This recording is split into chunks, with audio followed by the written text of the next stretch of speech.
안녕하십니까? 네, 어제는 잘 돌아가셨습니까? 어디로요? 아, 집으로요. 다행입니다. 저는 또. 네, 어제는 집으로 잘 돌아가셨고 또 오늘 이렇게 오셨는데요. 어, 많이들 피곤할 수도 있고 또 해야 할 일이 있었을 수도 있는데 그래도 다 뒤로 하고 오신 여러분들께 진심으로 감사드리고요. 여러분들께서 이곳에 오기로 마음 먹고 결심하고 오셨는데요. 여러분의 그 결심이 절대로 후회되지 않도록 최선을 다하겠습니다. 최선을 다해서 정성껏 말씀을 드릴 테니까 여러분들도 이왕 앉아 계시니 정성껏 들어주십시오. 마음을 열고 들어주시기를 부탁을 드립니다. 같이 기도하고 시작하겠습니다. 살아계신 하나님, 오늘도 하나님의 말씀을 배울 수 있는 기회를 주셔서 감사합니다. 하나님이 정말 살아계시고 성경이 하나님 말씀이라면 우리가 그 사실을 알도록 도와주십시오. 아무런 방해받지 않도록 하나님이 도와주십시오. 하나님의 큰 사랑을 모두 다 알도록 도와주십시오. 모든 걸 부탁드리며 예수님의 이름으로 기도드립니다. 아멘. 네, 보이지 않는 코로나 바이러스 때문에 우리가 이렇게 마스크를 끼고 차단을 하고 말씀을 드려야만 하는 상황입니다. 비록 입은 마스크로 막았지만 마음은 마스크를 벗어주십시오. 마음도 마스크를 탁 막고 있는 분들이 계시면 안 됩니다. 마음의 마스크는 꼭 벗어버리시고 마음 열고 들어주시기를 부탁을 드립니다. 제가 사진 한 장을 먼저 보여드리고 싶은데요. 만약 여러분들이 집에서나 밖에서 청소를 하다가 휴지통을 버리려고 휴지통 뚜껑을 열은 거예요. 그런데 휴지통 안에서 이런 게 보입니다. 그러면 어떻게 하실래요? 자, 휴지통 안에 쓰레기들이 가득한데, 자, 이 휴지통 안에 이걸 봤어요. 여러분은 그냥 버리겠습니까? 아니면 휴지통 맨 바닥까지 뒤지겠습니까? 네? 예, 위에 돈 그것만 못 줍습니다. 제일 바닥까지 뒤지게 되겠죠? 맞아요. 여기 구겨있는 이건 얼마짜리니까요? 1,000원짜리니까. 구깃구깃 구겨서 휴지통에 버렸지만 가치는 얼마예요? 1,000원입니다. 맞아요. 이게 돈인지 모르는 누군가가 막 구겨서 버렸나 봅니다. 하지만 이게 가치가 있는 종이라는 걸 아는 분들은 절대로 버리지 않겠죠? 주울 겁니다. 길을 걸어가다가요, 10,000원짜리가 떨어져 있는 걸 봤습니다. 길가에. 그러면 제일 먼저 하는 건 뭐죠? 일단 발로 밟고, 그 다음 하는 건 좌우를 살피고, 그리고 줍잖아요. 자, 이 10,000원짜리를 주우려고 봤는데 누가 여러 번 밟았는지 신발 자국이 아주 더럽게 난 거예요. 자, 줍겠습니까? 그냥 가겠습니까? 네? 아, 그래도 줍습니까? 더러운데도? 더러워도 얼마짜리예요? 10,000원짜리니까. 아, 그래서 주우려고 봤더니 이번엔 반쯤 찢어져 있습니다. 이제는 그냥 가시겠습니까? 줍겠습니까? 그래도 주울 거예요. 얼마짜리니까요? 아, 그래도 10,000원입니까? 구깃구깃 구겨져 있어도요. 네, 그래도 주울 겁니다. 왜냐하면 그래도 10,000원이니까요. 맞아요. 아무리 밟히고 찢어지고 구겨져도 그 가치는 변함없이 10,000원입니다. 맞습니까? 맞아요. 그런데요, 많은 사람들이 자기가 얼마나 소중한 존재인지 모르고 삽니다. 세상을 살면서 밟히기도 하고 구르기도 하고 다른 사람들한테 상처를 받기도 하고 내 자신이 너무 초라해지는 경우가 많은데, 그러면서 점점 드는 생각이 뭐냐? 나는 쓸모없나 봐. 나는 별거 아닌가 봐. 이런 생각을 하고 사는 사람들이 정말 많습니다. 세상을 살면서 힘들고 어렵고 상처받고 그런 일들을 겪으면 겪을수록 나는 별거 없고 필요 없는 존재인가 봐. 그렇게 사는 사람들이 정말 많아요. 그런데요, 그렇지 않습니다. 나는 태어날 때부터 이 세상에 창조될 때부터 너무나도 귀한 존재로 창조되었고 지금도 여전히 매우 귀한 존재입니다. 그런데 나를 귀하게 여겨주는 분을 아직 만나지 못한 거예요. 제가 또 다른 사진 하나 보여드릴게요. 자, 여기에 꽃병이 있습니다. 이 꽃병을 여러분들이 저기 시장에 뭐 중고 물품을 파는 그런 가게에서 본 거예요. 이 꽃병 마음에 드네. 얼마에 살 것 같습니까, 여러분들은? 이 정도 꽃병이면 얼마에 팔까요? 유럽에 있었던 이야기입니다. 중고 시장에 갔다가 한 할머니가 이 꽃병을 보고 마음에 들어서 이거 얼마입니까 물어봤더니 우리나라 돈으로 한 6만 원 정도 한다는 거예요. 6만 원이면 살래요, 안 살래요? 좀 비싼가요? 샀습니다. 이 할머니가 6만 원 정도면 살게요 하고 6만 원 주고 산 거예요. 그리고 거기다 꽃을 집어넣고 그냥 이렇게 꽃병으로 사용하고 있습니다. 그런데 그 집에 마침 누군가가 놀러를 왔는데 이분이 골동품에 관심이 많은 분이었던 거예요. 그리고 이 꽃병을 한참 보더니 할머니 이거 어디서 났어요? 저 중고시장에서 샀는데. 할머니 그러지 말고 이거 감정 한번 받아보세요. 내가 보기엔 이거 그냥 꽃병 아닌 것 같아요. 속는 셈 치고 골동품을 연구하는 분에게 감정을 받았습니다. 이게 뭔지. 그리고 감정가가 나왔어요. 얼마였을까요? 작년 7월에 있었던 일인데요. 109억 6천만 원이요. 6만 원에 샀는데 얼마짜리였다고요? 109억 6천만 원짜리였습니다. 골동품이었어요. 이거에 이런 가치인지 모르면 뭘로 사용해요? 꽃병으로요. 109억짜리인 줄 알면 꽃으로 넣어요, 안 넣어요? 안 넣습니다. 엄청나게 가치 있는 걸로 바뀌어버렸어요. 마찬가지입니다. 내가 얼마나 소중한 존재인지 우리들 잘 몰라요. 왜냐? 내가 얼마나 가치 있는지, 나를 얼마나 가치 있게 여기는지 나를 알아주는 사람을 아직 만나지 못했기 때문입니다. 그런데요, 나를 창조하신 하나님을 만나면 물어보세요. 제가 얼마짜리입니까? 내가 얼마나 가치 있는 존재입니까? 라고 물어보세요. 하나님은 이렇게 대답하실 겁니다. 당신은 나의 생명만큼 소중하다. 당신은 얼마나 소중한지 내 생명만큼 내가 죽어줄 수 있을 정도로 소중하다고 말해요. 에이, 설마요? 아닙니다. 진짜입니다. 증명까지 하셨어요. 내가 얼마나 소중한지 하나님이 나를 위해 죽어주실 수도 있었습니다.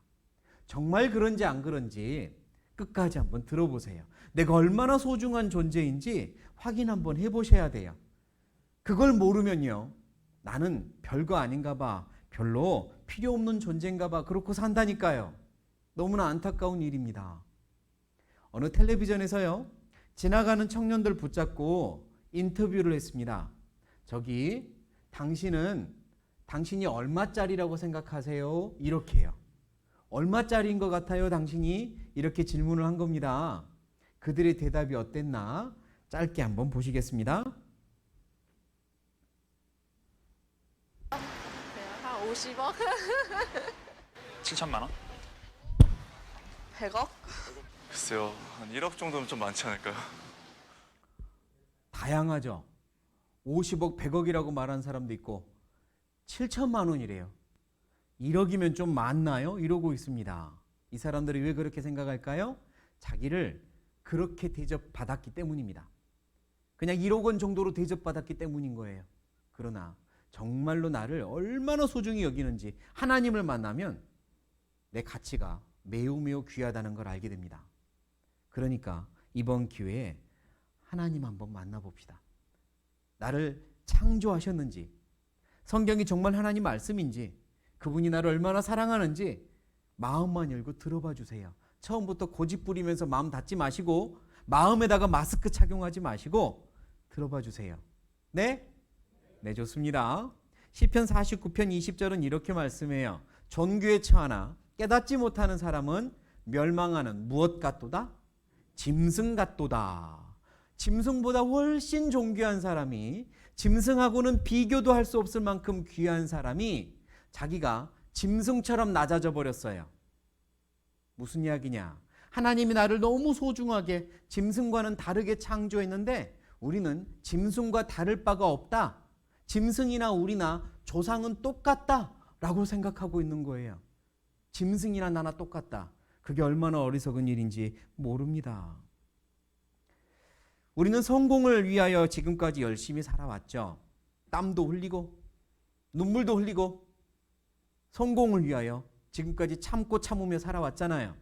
그런데 진짜 성공이 뭘까요? 진짜 성공은 뭘까요? 소중한 걸 잃어버리지 않고 소중한 걸 지키는 게 성공입니다. 무슨 이야기냐면 어떤 사람이 가고 싶은 회사가 있었어요. 나는 꼭 저 회사를 들어갈 거야. 그리고 승진해서 높은 자리에 올라갈 거야. 그 목표를 가지고 공부도 열심히 해서 대학교를 들어갔고 드디어 대학교에서도 공부를 열심히 해서 그 회사에 들어간 겁니다. 그리고 일을 열심히 해서 드디어 젊은 나이에 높은 자리에 올라갔어요. 목표를 이루었잖아요. 성공했나요? 목표를 이루었습니다. 승진을 딱 한 그날 쓰러져 버려요. 그리고 병원에 실려갔습니다. 앞불싸 자기의 건강을 돌아보지 못한 거예요. 그대로 병원에서 나오지를 못합니다. 옆에 있는 사람이 그 사람 보고 성공했다고 할까요? 안 됐다 할까요? 안 됐다 그래요. 왜요? 원하는 대로 대학도 잘 들어갔고 원하는 대로 직장도 잘 갔고 원하는 대로 높아졌지만 소중한 걸 잃어버렸어요. 건강을요. 절대로 성공한 거 아닙니다. 어떤 부모님이 아이들을 향한 계획이 있어요. 우리 아이들은 내가 못 배웠으니 아이들만은 열심히 배우게 해줘야 되겠다. 그리고 내가 못 이룬 꿈을 아이들이 이루게 해야지. 아이들한테 많은 소망을 건 부모님이 있습니다. 열심히 돈 벌어서 해외 유학 보낸 다음에 계속 보내줬어요. 공부만 하라고. 부모가 책임지겠다고. 드디어 아이들이 그 해외에서 열심히 공부해가지고요. 성공해서 돌아옵니다. 부모가 원하는 대로 성공해서 돌아왔어요. 그런데 이 아이들이 돌아왔는데 부모를 몰라봐요. 뭐라고 야단을 치니까 바로 막 같이 부모한테 대항하고 싸우고 부모가 한번 툭 때렸더니 고발해버려요. 자, 이 부모님 성공했습니까? 실패했습니까? 그거 실패입니다. 왜냐? 소중한 걸 잃어버렸어요. 그것보다 더 실패한 삶이 뭐냐? 살면서 나름대로 노력하고 열심히 살았고 하고 싶은 것도 했고 자식들도 잘 키웠고 남부러울 것 없어도요. 소중한 자기 영혼 잃어버리잖아요. 자기 영혼을 잃어버리잖아요. 절대로 성공한 거 아닙니다. 끝까지 가봐야 알아요. 언젠가 우리는 돌아가야 할 때가 옵니다. 하나님께로 돌아갈 때가 분명히 옵니다. 내 양심은 알고 있습니다. 내 머리로는 부정해도 내 양심은 알아요. 돌아갈 때가 옵니다. 그때에 진짜 성공한 삶인지 그때 결판납니다. 만약에 영혼이 있다면, 만약에 하나님 계신다면 우리 그거 한번 해결해 보죠. 하나님한테 돌아갈 준비를 해야 하는 겁니다. 존귀에 처하나 깨닫지 못하는 사람은 멸망하는 짐승 같도다. 자기가 얼마나 귀한 존재인지 모르고 살아요. 그건 실패한 겁니다. 그래서 성경을 통해 내가 얼마나 귀한 존재인지 좀 알았으면 좋겠어요. 하나님은 우리에게 이렇게 말씀하십니다. 하나님이 자기 형상, 곧 하나님의 형상대로 사람을 어쨌다고요? 창조하셨대요. 사람은 하나님이 특별하게 창조하십니다. 짐승과 달라요. 하나님의 모습으로 사람을 창조했어요. 나중에 배울 겁니다. 하나님은 영으로 계시고요. 영적인 존재인데 사람에게 영혼을 주셨어요. 그래서 하나님의 모습, 영혼을 가진 유일한 존재 사람입니다. 사람은 영혼을 가졌어요. 그래서 아무리 여기 보이는 이 그림처럼 침팬지가 사람 비슷하게 움직이고 사람 비슷하게 걸어다녀서 사람 비슷하다 할지라도 달라요. 영혼이 없습니다. 침팬지에겐 영혼이 없어요. 그래서 아무리 이 침팬지, 이 유인원, 원숭이 이 애들에게 이것저것 가르치면 다 대부분 따라하는데요. 한 가지 못 가르치는 게 있어요. 아무리 가르쳐도 안 되는 게 있거든요. 그게 뭐냐면 기도하는 겁니다. 그건 안 돼요. 일단 이 침팬지들이 사람 따라하는 거 한번 봐보세요.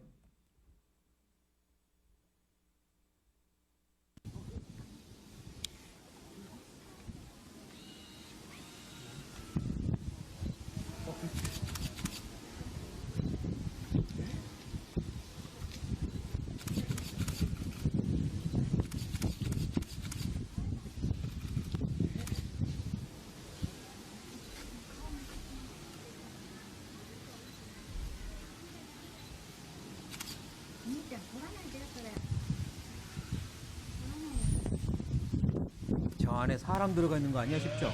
Kan di DPW cái sau mua chụp phết xe này nhau nó sẽ dùng mua.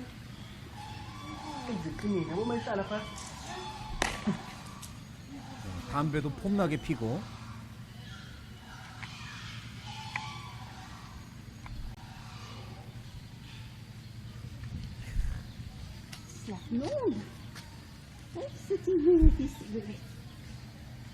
네. 얘네들이 이러니까 사람의 조상이 원숭이라고 생각하나 봐요. 그런데요, 못 가르치는 게 있습니다. 기도예요. 자, 기도를 왜 못 가르치냐면, 기도를 할 때는 눈을 감고 손을 모으고 이렇게 하잖아요. 그러면 우리는 눈을 감고 있지만 자는 건 아니죠. 지금 눈 감고 주무시는 분 기도하는 거죠? 네, 눈을 감지만 자는 건 아니에요. 손을 모으고 어떤 대상한테 지금 이야기를, 소원을 말하고 있잖아요. 그런데 침팬지, 이 원숭이들한테는 눈 감고 손 모으고 있어봐 신용이라도 해. 그런데 눈을 감고 뭘 해야 될지를 몰라요. 그러니까 눈을 떠버립니다. 자는 게 아니라면 눈을 감고 뭘 해야 될지를 모르니까 자꾸 뜨는 거예요. 기도하라고 가만히 눈 감고 있어. 안 돼요. 눈을 감고 뭘 해야 될지를 몰라요. 사람하고 그게 다릅니다. 사람은 영혼이 있기 때문에 영적인 행동을 해요. 하지만 원숭이는 그게 안 됩니다. 차이점이에요. 사람은 영혼이 있습니다. 하나님이 사람에게 영혼을 주셨고 원숭이랑 달라요. 그런데 스스로 짐승과 다름이 없다고 말하는 사람들, 대표적인 다윈이라는 사람이 진화론을 만들었고요. 진화론을 많은 사람들이 배우고 있고 믿고 있습니다. 이게 문제예요. 진화론이란 무슨 이야기냐면 사람도 물고기도 조상은 같다라고 되어 있죠. 사람이나 물고기나 개구리나 원숭이나 똑같은 조상에서 출발했다. 이게 진화론이에요. 그런데요, 사실은 진화론 이거 아닙니다. 이게 진화론이 아니에요. 뭐가 진화론이냐면, 사람은 어디서 출발했냐면, 여기 보이는 이거 살아있는 겁니까? 생명이 있는 겁니까? 없는 겁니까? 생명이 없는 거죠. 사람은 생명이 없는 데에서 출발했다. 이게 진화론이에요. 사람은 생명이 있는 조상에서 출발했다가 아니라, 사람은 우리가 밟고 있는 돌덩이, 생명이 없는 데서 출발해서 사람까지 왔다. 이게 진화론이라고요. 하나님은 사람을 존귀하게 창조했다. 이건 성경에서 말하는 창조고요. 둘 중에 하나입니다. 둘 중에 하나 선택하셔야 되는데 잘 생각해보고 선택하셔야 됩니다. 뭐가 옳은지요. 첨단 현미경이 있었어도 다윈은 진화론을 폈을까? 진화론을 처음 말했던 다윈이라는 사람, 그 사람이 살던 시대에 지금 우리가 가지고 있는 최첨단 현미경이 있었더라면 그렇게 쉽게 진화론을 말할 수 있었을까? 안 될 거다 이 말입니다. 왜냐하면 그 시대에는 첨단 현미경이 없었기 때문에 세포라고 하는 것, 최소 단위의 생명, 세포, 가장 작은 단위의 생명인 세포를 현미경으로 보면 별거 아닌 것처럼 보였어요. 별거 아니게 보였거든요. 그런데 지금 현미경으로 세포를 보면 별거 아닌 게 아니에요. 그 안에 우주가 들어있거든요. 자, 최초의 세포, 생명은 어디서 나왔나? 진화론자들이 하는 말을 잠깐만 보겠습니다. 짧은 거예요. In the early Earth, you could envisage these bubbling mud pools where water dissolves the rocks and makes clay. As the gas 최초에 comes out, it forms a membrane, 이런 which then bursts. 진흙 덩어리가 있었다는 거죠. 처음에.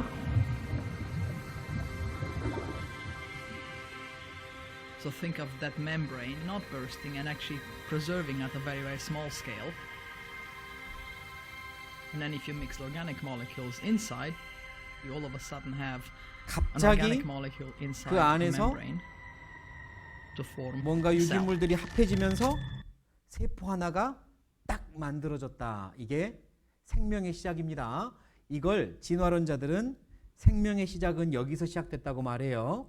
최초의 세포가 아무것도 아닌 그냥 진흙이나 스프 같은 데서 뽀글뽀글뽀글뽀글하고 뭔가 이렇게 모이고 뭉쳐지더니 최초의 생명 세포가 나왔다. 이게 진화론이 말하는 생명의 시작입니다. 거기서 계속해서 물고기가 되고 개구리, 양서류가 되고 그리고 뭐 원숭이가 되고 사람까지 왔다. 이게 진화론이거든요. 학생들이 학교에서 배우고 있는 거예요. 사실이냐 이겁니다. 그게 맞을까? 생각해 보셔야 돼요. 이게 세포를 현미경으로 본 모습입니다. 간단하지 않아요. 이 조그마한 세포 안에 우주가 들어 있습니다. 만약에 그 당시에 지금 우리가 알고 있는 이 세포를 알고 있었다면 진화론 그렇게 이야기 못해요. 갑자기 세포가 나왔다고 말 못한다고요. 그리고 지금은 과학이 발달하면서 DNA라고 하는 것도 알게 됐는데 이 엄청난 이 DNA는 어디서 나왔는지 설명도 못합니다. 그랬는데도 진화를 이야기하고 있어요. 자, DNA를 연구했던 과학자가요, 고백을 합니다. 연구를 하다가 결론을 내린 겁니다. 잠깐 보시죠.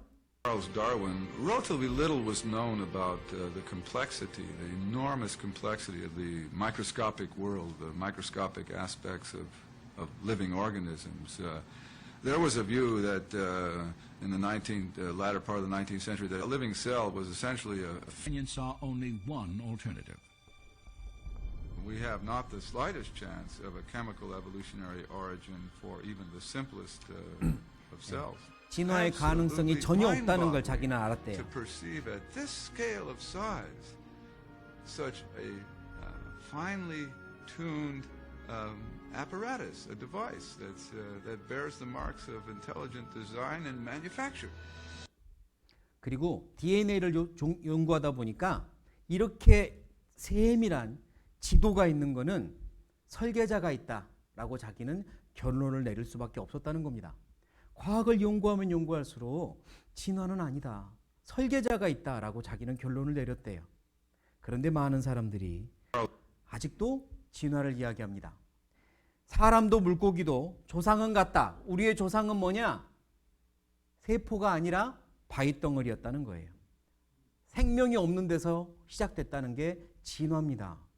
예를 이렇게 들어볼까요? 자, 이거 뭐 같습니까? 텔레비전, 옛날 텔레비전이죠. 이렇게 막 돌리는 텔레비전 있잖아요. 이건 뭐예요? 전자레인지 맞습니까? 자, 텔레비전이나 전자레인지나 좀 비슷하게 생겼네요. 그렇죠? 예를 들어볼게요. 자, 옛날 텔레비전입니다. 집에 이런 거 아직도 있나 모르겠습니다. 옛날 텔레비전, 고장난 텔레비전을 엄마가 버리려고 하니까 아들이 이렇게 말해요. 엄마, 그거 버리지 말고 저쪽에 보관해 둡시다. 수천 년이 지나면 이 녀석이 전자레인지 된대요. 이렇게 말합니다. 말 됩니까? 안 됩니까? 안 됩니까? 되게 비슷하게 생겼잖아요. 수천 년 말고 그러면 수억 년이 지나면 텔레비전이 전자레인지 됩니다. 말 돼요? 안 돼요? 안 돼요. 절대로 불가능해요. 그렇죠? 비슷하게 생겼다고 해서 되는 게 아니에요. 이 생명도 없는 텔레비전이 어떻게 전자레인지가 되겠어요? 말도 안 되죠? 그것보다 더 말도 안 되는 게 뭐예요? 생명도 없는 데서 사람이 됐다니까요. 내가 생명도 없는 데서 나왔다고요. 근데 그건 말이 된대요. 그건 말이 된대요.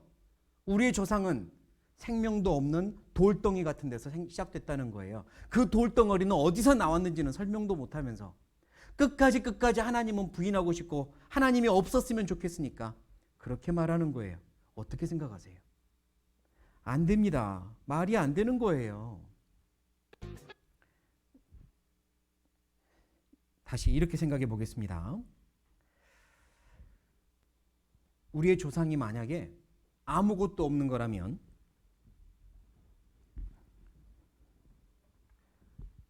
진화가 맞다면 우리의 조상은 생명이 없는 무생물에서 어느 날 생명이 있는 최초의 세포가 되었고 그리고 많은 시간이 흐르면서 결국 사람까지 왔다는 게 진화입니다. 그렇기 때문에 사람은 세포, 무생물과 똑같아서 사람에겐 영혼이 없다는 게 진화예요. 영혼이 들어갈 틈이 없잖아요. 돌이나 세포나 짐승이나 사람이나 똑같이 영혼이 없다는 게 진화입니다. 그러나 창조는 사람은 짐승과 다르다. 사람은 존귀한 존재야. 하나님이 사람에겐 영혼을 주셨고 하나님의 형상대로 창조하셨어. 그게 창조거든요. 둘 중에 하나입니다. 어디다가 여러분의 인생을 거실래요? 어디다가 거실래요? 진화가 맞을 확률은요. 확률은 정말 거의 불가능해요. 수학을 공부하는 박사들이 말합니다. 불가능하다고. 그런데도 여기다가 인생을 걸어요. 진화가 맞다고. 진화가 맞는 데다가 인생을 걸잖아요. 그러면 우리는 영혼이 어차피 없기 때문에 살아있는 동안 재밌게 살다가 죽으면 끝입니다. 이게 진화예요. 살아있는 동안 재밌게 살다가 죽으면 끝이에요. 어디로 가는 거 없습니다. 영혼이 없는데 가기는 어딜 가요? 어디 안 가요? 끝이에요. 이게 진화란 말이에요. 그리고 창조는 하나님이 영혼을 주셨기 때문에 죽음 이후에 하나님께로 다시 가야 됩니다. 이게 창조예요. 둘 중에 하나입니다. 어디에다가 여러분의 운명을 거실래요? 내가 원한다고 되는 게 아닙니다. 내가 원한다고 되는 게 아니에요. 사실에다가 운명을 걸어야 돼요. 사실에다가. 진화가 맞으려면 엄청나게 많은 가능성에 모여서 진화가 맞아야 되는데 그 확률은 거의 불가능하다니까요. 이렇게 한번 해볼까요? 자, 이렇게 한번 해보죠. 졸릴 수도 있으니까 손 한번 이렇게 들어보실래요? 자, 좋습니다. 저랑 가위바위보 한번 하겠습니다. 아무거나 내세요. 가위바위보. 좋습니다. 이긴 사람만 들고 있고 비긴 사람, 진 사람은 내리세요. 많이 내렸죠? 됐습니다. 저랑 이제 잠깐 내리시고 게임을 한번 할 텐데요. 저랑 가위바위보 해가지고 모두 다 저를 이겨야 되는 거예요. 한 명이라도 비기거나 지면 안 돼요. 이해되십니까? 모두 다 저를 이기면 제가 여러분께 1,000원씩 드릴게요. 대신에 한 명이라도 비기거나 지면 여러분은 저한테 100원씩만 주세요. 자, 할래요, 안 할래요? 해볼만 합니까? 해볼만 해요? 모두 다 이겨야 됩니다. 모두 다. 한 번 더 합니다. 자, 가위바위보. 비기거나 진 사람 내리세요. 자, 이렇게 생기면 모두 여러분이 저한테 100원씩 다 줘야 되는 거예요. 할래요, 안 할래요? 금액을 좀 키워봐야 되겠다. 금액 키웁니다. 가위바위보 해가지고요. 여러분이 모두 다 저를 이기는 거예요. 모두 다 이기는데 연속 5번 모두 다 이기잖아요. 제가 여러분께 10만 원씩 드릴게요. 10만 원씩. 연속 5번. 대신에 한 명이라도 비기거나 지잖아요. 그러면 저한테는 여러분들은 100원씩만 주세요. 자, 할래요, 안 할래요? 그것도 안 해요? 왜 안 하세요? 맞아요. 아유, 훌륭하시고 똑똑하십니다. 확률이 없어요. 그거 안 돼요, 여러분들. 안 된다니까요. 여러분, 저희도 저 못 이깁니다. 그렇게 안 돼요. 그러니까 거기다가 100원도 거시면 안 돼요. 이해되시죠? 그런 확률에다가 100원도 거는 게 아닙니다. 그런데 그것보다 더 어리석은 게 뭐냐? 그것보다 훨씬 더 말도 안 되는 확률이 진화인데요. 여기다가 100원이 아니라 무엇을 걸었냐면 운명을 거는 거예요. 운명을 겁니다. 나는 진화를 믿기로 했어.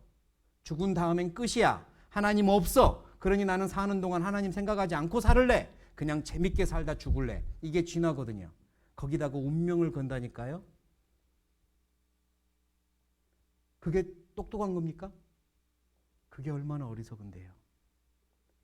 진화가 맞을 확률은 이렇게 생명이 없는 게 사람이 된다는 게 이게 말이 됩니까? 거기다가 운명을 거실래요? 성경을 조금만 배워보시면 하나님이 계시는지 창조가 진짜 맞는지 알 수 있습니다. 그러니까 마음 열고 한번 들어보세요. 그리고 판단하시면 되잖아요. 왜냐? 여러분이 누구니까요? 오, 그거 기억하고 계시네요. 좋습니다. 여러분이 재판장이니까요. 연습해 보시겠습니다. 재판장님. 어디 연습 좀 하고 오셨나 봐요? 다시요. 재판장님. 네, 이제 여러분이 다시 정말 객관적으로 재판하시면 돼요. 성경에 하나님이 살아계시다는 증거, 하나님이 창조했다는 증거들을 보여드릴 테니까 여러분은 정확하게 재판만 하시면 돼요. 남의 문제가 아니라 누구 문제니까요? 내 문제예요. 내 영혼의 문제고 내 인생의 문제예요. 내가 어디로 가느냐의 문제거든요.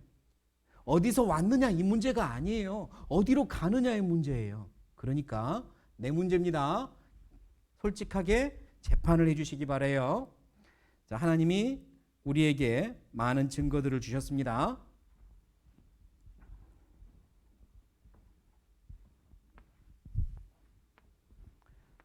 네 가지 증거였는데 기억나세요? 첫 번째가 뭐였죠? 과거. 그 다음에 뭐죠? 미래. 그리고요, 화, 복. 네 가지입니다. 과거, 미래, 화, 복에 대한 증거들을 하나님이 주셨어요. 이제 과거부터 증거들을 계속 한번 찾아보겠습니다. 어저께 우주와 지구를 창조하신 하나님, 그 증거들을 몇 가지 보았고요. 우리는 이제 계속해서 또 다른 증거들을 볼 거예요. 하나님이 사람을 창조하시고 처음 창조한 사람에게 이름을 주셨습니다. 남자에게는 아담이라고 했고 여자에게는 하와라고 했습니다. 그렇게 창조한 다음에 그들을 처음 살게 한 땅이 있어요. 그 땅의 이름을 따라해 보시겠습니다. 에덴 동산. 에덴 동산이라고 하는 곳에 살게 하셨어요. 에덴 동산, 그곳은 어디에 있을까? 우주 저 멀리 상상의 나라 속에 있을까? 그렇지 않습니다. 에덴 동산은 우리가 살고 있는 이 지구 어딘가에 시작되었거든요. 있었습니다. 그곳이 어디일까요? 에덴 동산이 어디에 있었을까? 그것부터 이제 확인을 하려고 해요.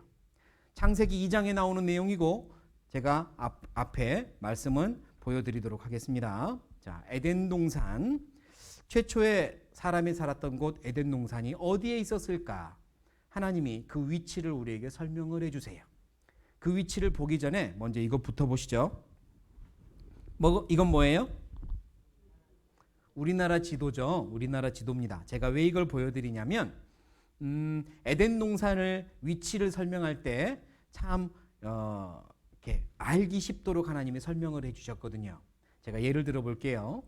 제가 지금은 우리나라 세종이라는 곳에 있지만 그 전에 전라남도 구례라는 곳에 있었습니다.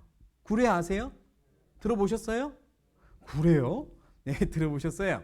자, 근데 제가 구례에 있을 때요, 제 친구들이 어느 날 만났을 때 물어봅니다. 오랜만이다. 너 지금 어디 있어? 나 구례라는 곳에 있어. 구례? 구례가 어디지? 이렇게 이제 위치를 모르는 친구들이 있잖아요. 그러면 설명을 해줘야 돼요. 어떻게 설명을 해줄까? 저는 이렇게 설명했습니다. 너 혹시 지리산 알아?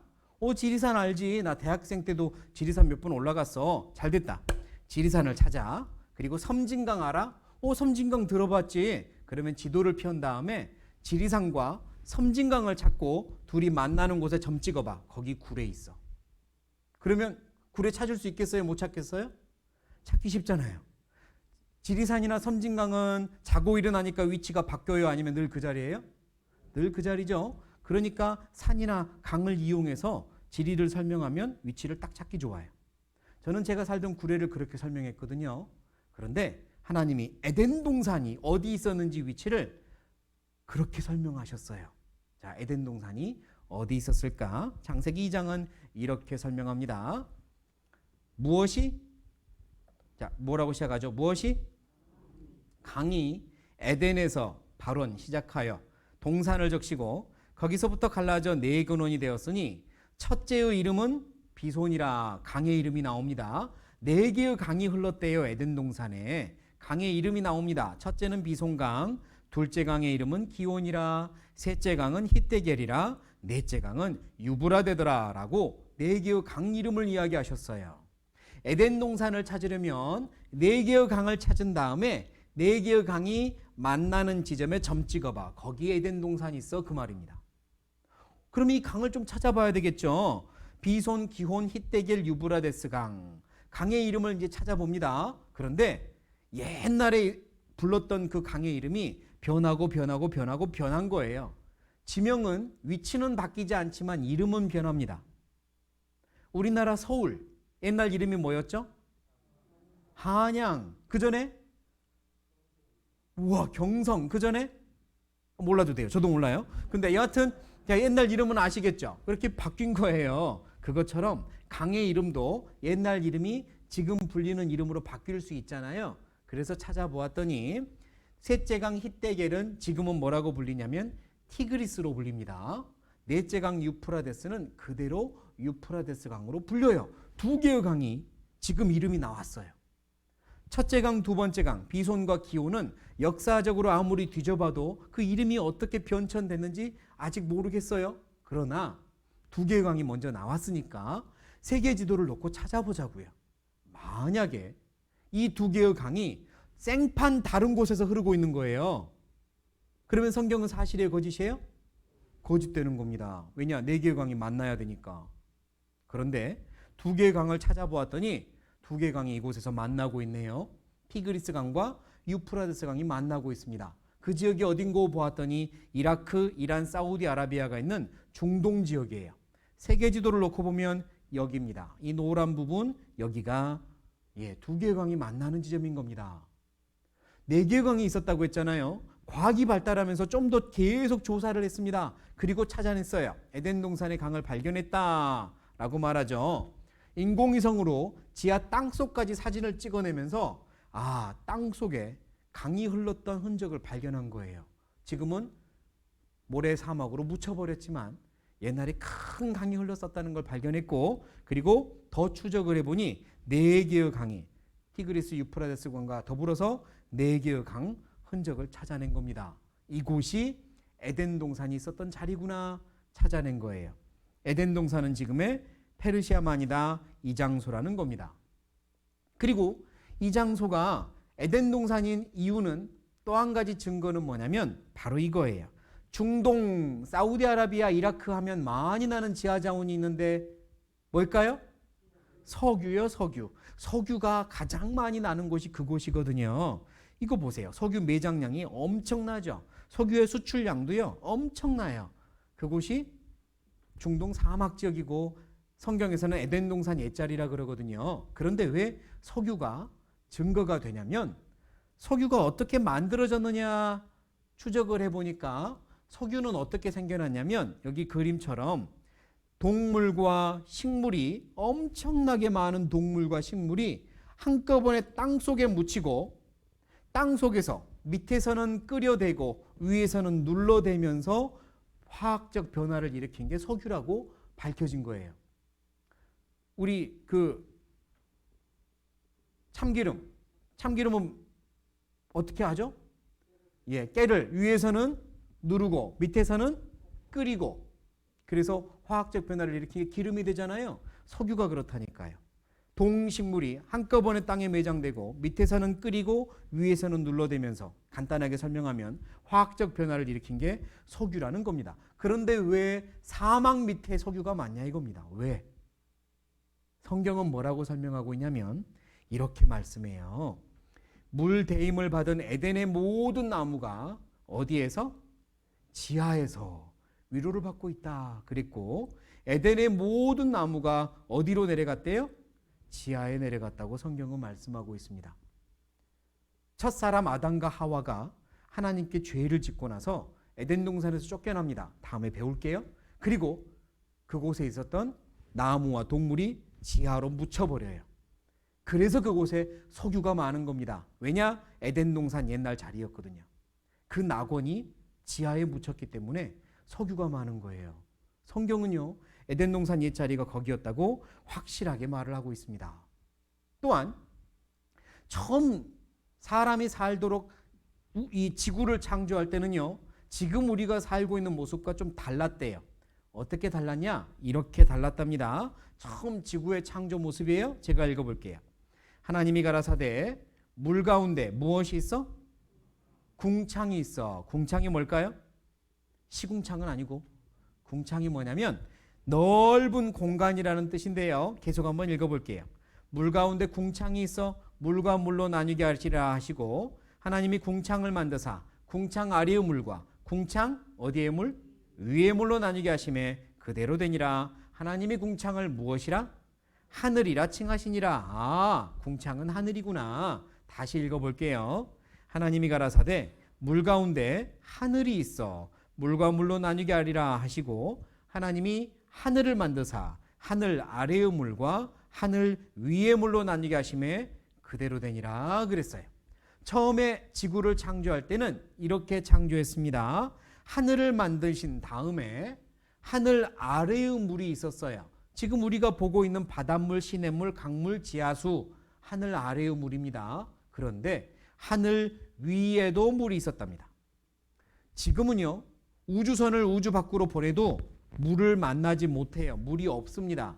그런데 성경은 처음에 지구를 창조할 땐 하늘 위에 물이 있었대요. 처음에. 그럼 뭐죠? 지금은 없는데 성경이 거짓말하고 있나요? 아니요. 조금만 참아보세요. 이 궁창 위에 물이 없는 이유가 분명히 있으니까요. 그런데 처음에 궁창 위에 물을 만들었으면 지금과는 지구의 환경이 다른 겁니다. 어떻게 달랐을까? 사람과 동물, 식물이 살기에 최고로 좋은 환경이었다는 겁니다. 지금과 달랐어요. 물층이 있으면요, 태양의 열이 들어와서 이처럼 물층 아래로 뱅글뱅글 열이 돕니다. 그러니까 북극이나 남극이라고 하는 추운 지방이 그때는 없어요. 똑같이 따뜻해요. 저기 아프리카 사막 지역은 너무 뜨겁다고 하잖아요. 그런 장소가 없어요. 똑같이 따뜻해요. 마치 비닐하우스처럼요. 제가 방금 뭐라고 그랬죠? 비닐하우스처럼. 그걸 비닐하우스 효과라고 그러는데요. 자, 이거 보시죠. 하얀 건 뭡니까? 눈이죠. 눈이 지금 이렇게 쌓여 있는 걸로 봐선 밖에 온도가 매우 낮는 거네요. 그런데 이 추운 날 여기 보이는 게 비닐하우스인데 들어가 보죠. 겨울에 비닐하우스 들어가면 추워요? 따뜻해요? 네, 비닐하우스 들어가면 따뜻합니다. 그 이유가 뭐냐? 별거 없어요. 따뜻한 전열기 몇 개 틀어놓고 위에 불 켜놓으면 그 열이 식지 않고 돌아다니면서 비닐하우스 전체를 따뜻하게 하잖아요. 문 이쪽에서 문 저쪽까지 일정하게 따뜻하게 만들어줍니다. 열을 빼앗기지 않아요. 그걸 비닐하우스 효과라고 그러죠. 겨울철에도 비닐하우스 안에서 식물들이 잘 자라는 건 온도와 습도가 일정하기 때문입니다. 그런데 하늘 위에 물층이 이처럼 있으면 비닐하우스 효과가 일어나서 동물과 식물과 사람이 살기에 최고로 좋은 적당한 환경이 되는 겁니다. 처음에 지구는 그렇게 창조했대요. 그런데 지금 물층이 없는 이유가 뭘까요? 남극과 북극이 꽁꽁 얼어있는 이유가 뭐죠? 그 이유가 뭐냐? 이제 그 이유를 배우려고 해요. 일단 하나님이 사람을 창조하고 에덴 동산에 살게 하셨는데요. 한 아담과 하와만 창조하신 게 아니라 나를 창조하신 겁니다. 그게 중요해요. 하나님이 우주와 지구만 창조한 게 아니라 나도 창조하셨어요.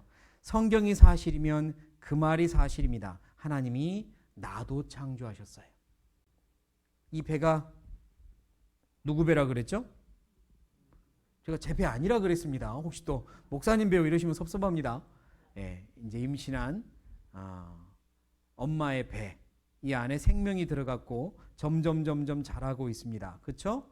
이 안에 세포가 수정이 되고 착상이 되면 이제 임신을 한 거고요. 이 안에서 생명이 점점 자라요. 저절로 자랐을까요? 우리도 똑같은 과정을 겪었거든요. 우리도 엄마 뱃속에 있었잖아요. 그리고 점점 그 안에서 자랐죠. 모든 엄마 뱃속에서 자라는 과정이 똑같거든요. 손 나오고 발 나오고 이 안에 뭐 내장 오장육부가 생기고 과정이 똑같거든요. 아니 어떻게 그럴 수가 있지? 아이들이 이 안에서 성장하는 그 과정, 그 공장을 설계한 분이 한 분이기 때문에 똑같거든요. 자, 엄마 뱃속에서 어땠는지 기억나십니까? 기억 안 나세요? 제가 그럼 영상 하나 보여드릴 테니까 한번 기억을 더듬어 보세요. 기억날 수도 있습니다. 우리가 엄마 뱃속에서 이렇게 성장을 했거든요. 이게 과연 우연일까? 잠깐 보겠습니다.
이제 좀 기억나시죠? 그때 너무 답답해서 나왔잖아요. 답답해서 못 있겠다, 나가야 되겠다. 그렇게 해서 엄마 뱃속에서 나왔는데 과연 저렇게 엄마 뱃속에서 이렇게 만들어지고 나온 게 우연일까요? 저절로 이렇게 만들어졌을까요? 아니요. 성경에 자기가 이렇게 만들어진 건 절대로 우연이 아니라 하나님이 만드셨습니다 라고 인정하며 노래한 사람이 있습니다. 그가 이렇게 말을 해요. 시편 139편 13절 14절에 제가 읽어볼게요. 주께서 내 장부를 지으시며 나의 모태에서 나를 조직하셨나이다. 내가 주께 감사하오문 나를 지으심이 신묘막측하심이라. 주의 행사가 기이함을 무엇이 잘 아나이다? 내 영혼이 잘 아나이다. 이 사람은 뭐라고 말하냐? 내 영혼이 압니다. 하나님이 나를 어머니 뱃속에서 만드셨다는 걸 내 영혼이 압니다. 이렇게 말했어요. 어제 제가 말씀드렸죠. 양심이란 모두가 알고 있는 지식이다. 또 양심이란 영혼이 알고 있는 지식, 그게 양심입니다. 여러분의 양심은 뭐라고 말합니까? 나는 저절로 생겼다. 나는 생명이 없는 바위덩어리 같은 데서 지금 내가 왔다. 나는 하나님이 창조한 게 아니고 동물이나 똑같다. 나는 영혼이 없다. 여러분의 양심은 그렇게 말하세요? 솔직하게요. 아니요. 부인하고 싶을지는 모르지만, 아니야, 나는 그렇게 생각하고 싶지 않아. 그럴지는 모르지만 절대로요. 양심이 그렇게 말하지 않습니다. 내 영혼이 잘 아나이다. 나를 지으신 분이 있다는 걸 내 영혼은 압니다. 한번 귀 기울여서 들여보세요. 내 양심에게 물어보세요. 저절로 됐냐고. 그렇지 않습니다. 하나님은 우주 만물을 창조하신 분이고 나를 창조하신 분이에요. 그리고 그렇다는 증거로 성경에 좀 확인해 보라고 성경에 많은 증거들을 주고 계시는 겁니다. 그러니까 조금만 더 양심의 문을 열고 귀 기울여 주세요. 아까 하나님이 우주 만물을 창조하고 지구를 창조하고 지구에는 사람이 너무나도 살기 좋게 하늘 위에 물층을 창조했다고 했습니다. 아담과 하와를 창조해서 에덴 동산에 두셨는데요. 아담과 하와가 죄를 짓고 에덴 동산에서 쫓겨나고 그리고 에덴 동산은 땅속으로 들어가 버렸습니다. 이제 그 이후에 어떤 사건이 있었냐? 성경은 이렇게 말을 해요. 창세기 6장 5절에 이런 말씀을 하십니다. 제가 읽어볼게요. 여호와께서 사람의 죄악이 세상의 관영함과 그 무엇에? 마음에, 무엇에? 생각에 모든 무엇이? 계획이 항상 악할 뿐임을 보시고 하나님이요 세상을 내려봤을 때 마음, 생각, 계획이 너무 악한 거예요. 그래서 세상을 물로 심판하기로 작정하십니다. 그래서 이 세상에 일어난 사건이 큰 홍수로 물로 세상을 심판했던 대홍수 사건이 있었다고 창세기 6장부터 말씀해요. 큰 홍수가 있었다고 말씀하는데 그 이유는 뭐냐? 죄 때문이었대요. 사람의 마음, 생각, 계획에 죄가 많아서 물로 심판했다는 겁니다. 만약에요, 이 말씀이 사실이라면 하나님은 무엇을 보신다? 마음, 생각, 계획을 보신다는 게 사실입니다. 우리끼리는 마음 못 보죠? 우리끼리는 마음이 보이지 않습니다. 저도 여러분의 마음이 보이잖아요. 그래서 제가 이렇게 말씀하다가 누군가가 저랑 눈이 마주쳐가지고 고개를 끄덕끄덕 하잖아요. 그러면 잘 듣고 있구나. 저는 이렇게 생각해요. 그런데 사실은 그 사람 내 다른 생각하다가 갑자기 눈 마주친 거니까 이렇게 한 것뿐인데 그럴 수 있잖아요. 저는 여러분의 마음을 못 보지만 하나님은 마음 보십니다. 성경이 사실이면 이게 사실이니까. 그리고 성경이 사실이면 하나님은 죄를 심판하시는 게 사실이에요. 이게 사실인지 이제 보려고 합니다. 세상을 보니까요, 죄가 너무 많았어요. 모든 사람들에게 죄가 가득가득했습니다. 그래서 하나님이 세상을 물로 심판하겠다고 작정을 하셨는데요, 오직 한 사람만 양심을 따라서 하나님을 섬기며 살았습니다. 그 한 사람의 이름이 누구냐면 따라해 보시겠습니다. 노아라는 사람이었어요. 오직 한 사람만 하나님 보시기에 의인이었습니다. 그래서 하나님이 노아를 불러서 명령을 하세요. 내가 이 세상을 물로 심판하겠다. 그러니 너는 내가 너에게 지시하는 대로 큰 배를 만들도록 하여라 라고 명하십니다. 그 배를 방주라고 그래요. 따라해 보시겠습니다. 방주. 방주란 큰 배예요. 너는 큰 방주를 만들도록 하여라. 네가 배를 다 만들고 나면 그때는 큰 물이, 큰 비가 내려서 세상을 물로 쓸어버리겠다라고 말씀하신 거예요. 그리고 하나님은 노아에게 배를 어떻게 만들어야 될지를 말씀하셨고요. 노아는 가르쳐 주신 대로 배를 만들었습니다. 배의 사이즈가 이렇게 나와요. 너는 잣나무로 너를 위하여 방주를 짓되 그 안에 칸들을 막고 역청으로 그 안팎에 칠하라. 그리고 그 방주의 크기는 이러하니 장이 300규빗, 광이 50규빗, 고가 30규빗이며 이렇게 사이즈까지 설명을 해주셨어요. 그런데 규빗이라는 말이 되게 생소하죠. 우리는 규빗이라는 걸 잘 안 쓰거든요. 그 당시에는 이렇게 줄자 이런 게 없었으니까 무얼로 길이를 쟀냐면 사람의 몸을 가지고 쟀습니다. 옛날 우리가 기억나세요? 책상 놓고 반반 나눌 때는 짝꿍이랑 반반 나눌 때 한 뼘, 두 뼘 이렇게 뼘으로 쟀죠. 줄자가 없을 때는 손으로 재잖아요. 규빗은 뭐냐면 팔꿈치부터 손가락까지, 가운데 손가락까지 여기를 1규빗이라고 합니다. 그래서 약 45cm 또는 47cm로 잡으면 돼요. 그렇게 해서 이 배의 크기를 보니까 이렇게 되는 겁니다. 가로가 140m, 세로가 23m, 높이가 14m, 약 이 정도 크기의 큰 배가 되는 거예요. 가로가 140m면 우리가 100m 달리기를 해도 숨이 헐떡거리는데 그것보다 더 큰 거잖아요. 140m니까. 이렇게 큰 배를 만들라고 하신 겁니다. 그리고 노아는 하나님이 지시하신 대로 큰 배를 만들었다고 성경은 말씀해요. 큰 배를 만들었습니다. 3층짜리 배를 만들었어요. 배를 다 만들고 나니까 하나님께서는 물에서는 살 수 없는 동물 암수 한 쌍 이상씩 하나님이 그들에게 본능을 이용해서 뱃속으로 들어가게 하셨고 노아의 가족들이 다 탄 다음에 문을 꽝 하고 닫아버렸고 그리고 하늘에서 비가 내리기 시작하는데 하늘에서만 비가 내리는 게 아니라 이런 일이 벌어집니다.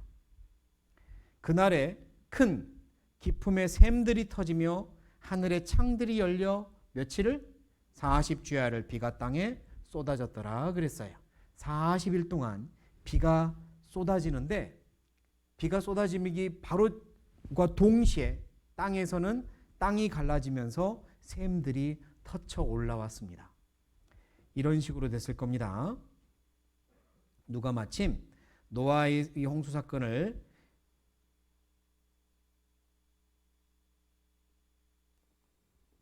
영화로 만들었는데요. 딱 거기에 이런 식으로 됐겠다라고 볼만한 장면이 있어서 편집을 해봤어요. 짧은 겁니다. 아마 이런 식으로 됐을 거예요.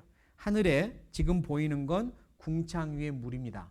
궁창 위의 물이 이런 식으로 빽빽하게 지구를 둘러싸고 있었을 것이다. 그리고 비가 내리기 시작하고 땅이 갈라지면서 샘이 터쳐 올라왔다라는 겁니다. 잠깐 보시죠.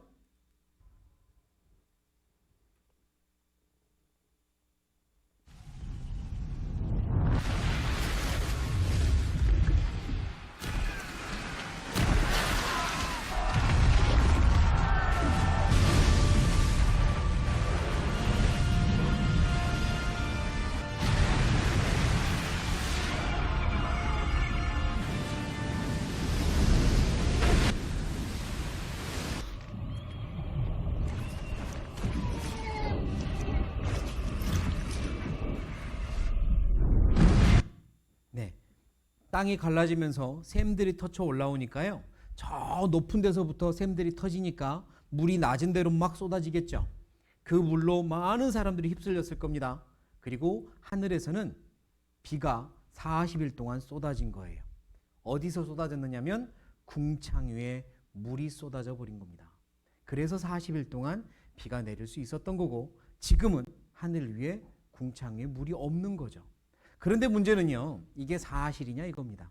성경은 이렇게 말했지만 이게 사실이냐 이거예요. 이제 이게 정말로 일어난 사건인지 우리가 그 증거를 보아야겠습니다. 어떻게 증거를 볼 거냐? 마침 이 말씀이 있어요. 마침 이 말씀이 있습니다.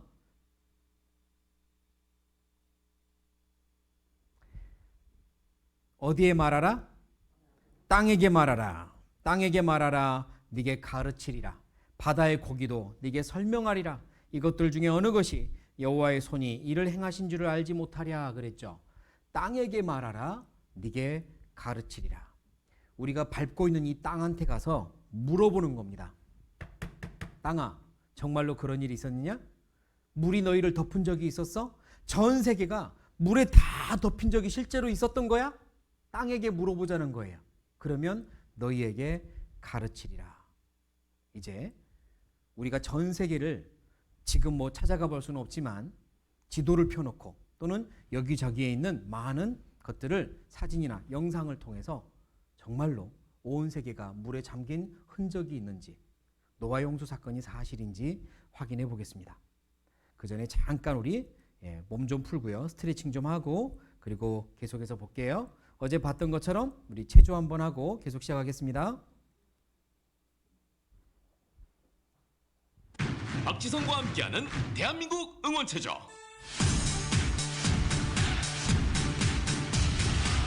하나, 둘, 셋, 넷, 다섯, 여섯, 일곱, 여덟.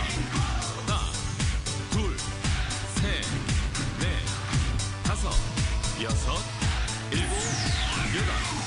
하나, 둘, 셋, 넷, 다섯, 여섯, 일곱, 여덟. 하나, 둘, 셋, 넷, 다섯, 여섯, 일곱, 여덟. 하나, 둘, 셋, 넷, 다섯, 여섯, 일곱, 여덟.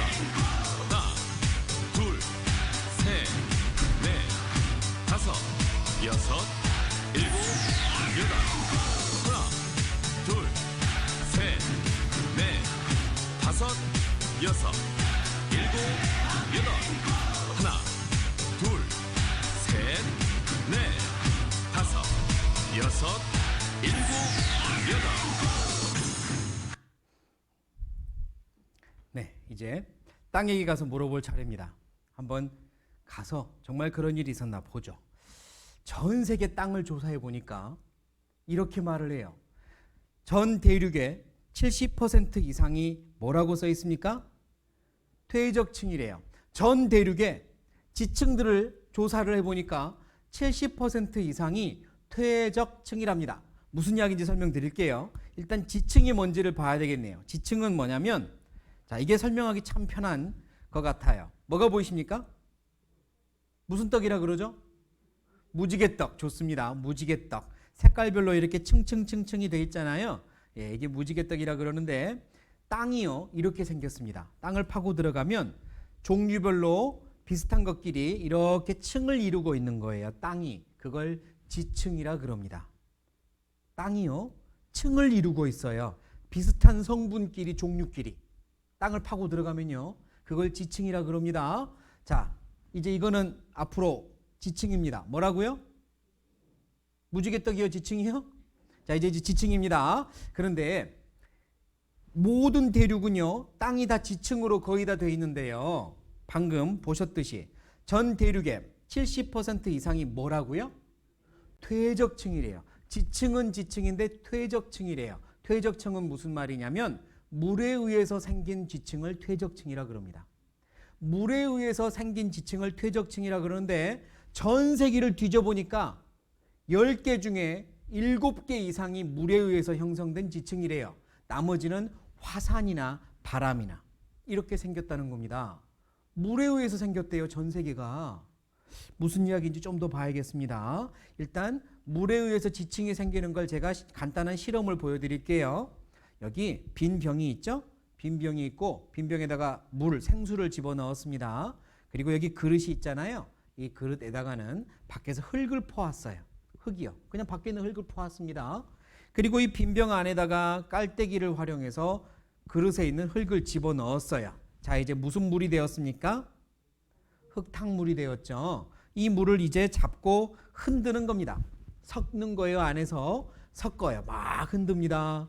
그리고 바닥에다가 이렇게 세워놓아요. 딱 세워놨습니다. 그러면 시간이 지나면서 점점점 가라앉을 거 아닙니까? 그런데 어떻게 가라앉냐면 이렇게 가라앉아요. 같은 성분끼리 층을 이루고 가라앉는 거예요. 이걸 지층이라고 그러는데 물에 의해서 형성됐으니까 세 글자로 무슨 층? 퇴적층. 좋습니다. 퇴적층이라고 그러는 거예요. 물에 의해서 형성된 지층을 퇴적층이라 그럽니다. 전 세계를 돌아다녀 보니까 7개, 10개 중에 7개 이상이 퇴적층인 거예요. 우리나라 예를 들면 이런 삼척 바닷가에 퇴적층이 이렇게 층층층층 되어 있는데 퇴적층입니다. 바닷가니까 그러겠지 생각할 수 있죠? 아니에요. 내륙으로 들어가면 이렇게 층층층층 이렇게 있는 걸 다 퇴적층이라 그럽니다. 퇴적층이에요. 그냥 아시아 한가운데 내륙 한가운데 있는 겁니다. 자, 이런 층이 다 퇴적층입니다. 물에 의해서 형성된 층이에요.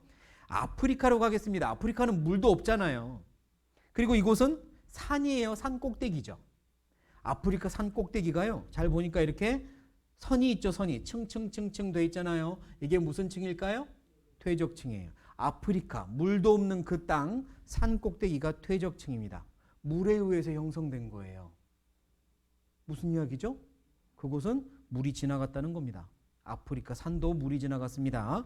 아프리카에 이것은 이 사막처럼 보이잖아요. 하지만 여기 보이는 이 선들은 다 물에 의해서 쓸려나간 자국이에요.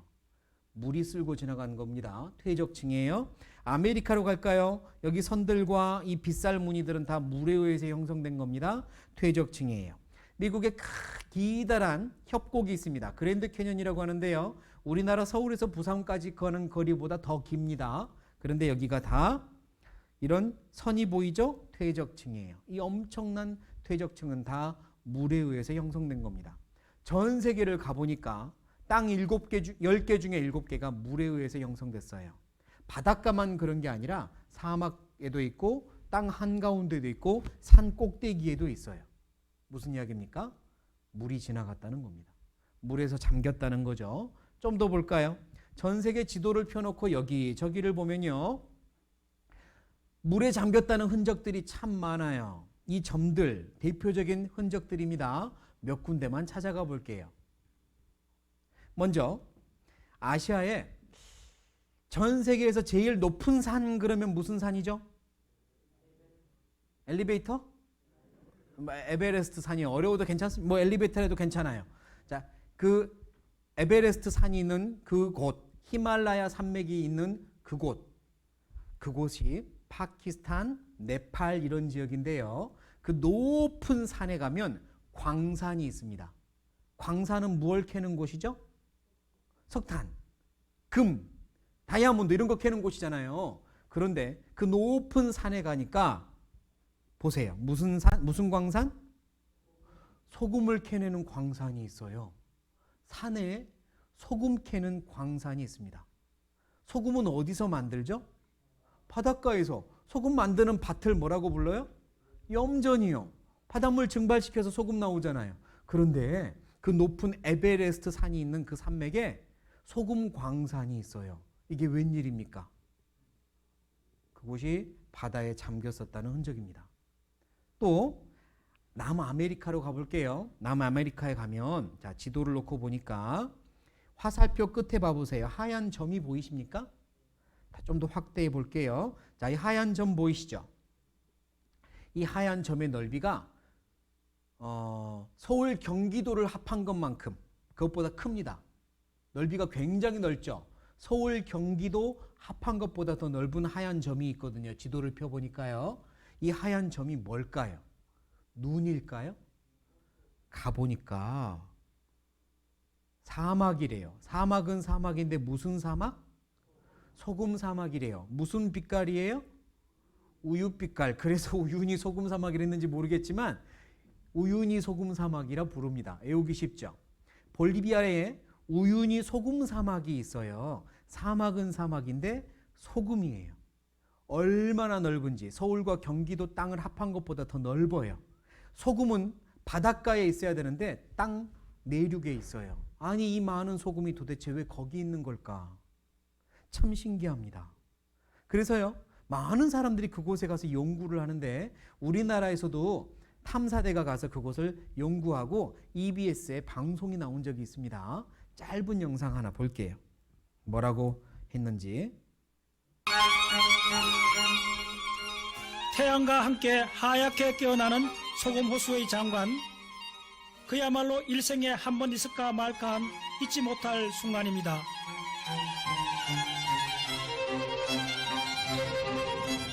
해발 3,650m에 위치한 세계 최대의 소금 호수 우윤희, 하지만 소금밭이 아닌 눈밭을 달리고 있는 기분입니다.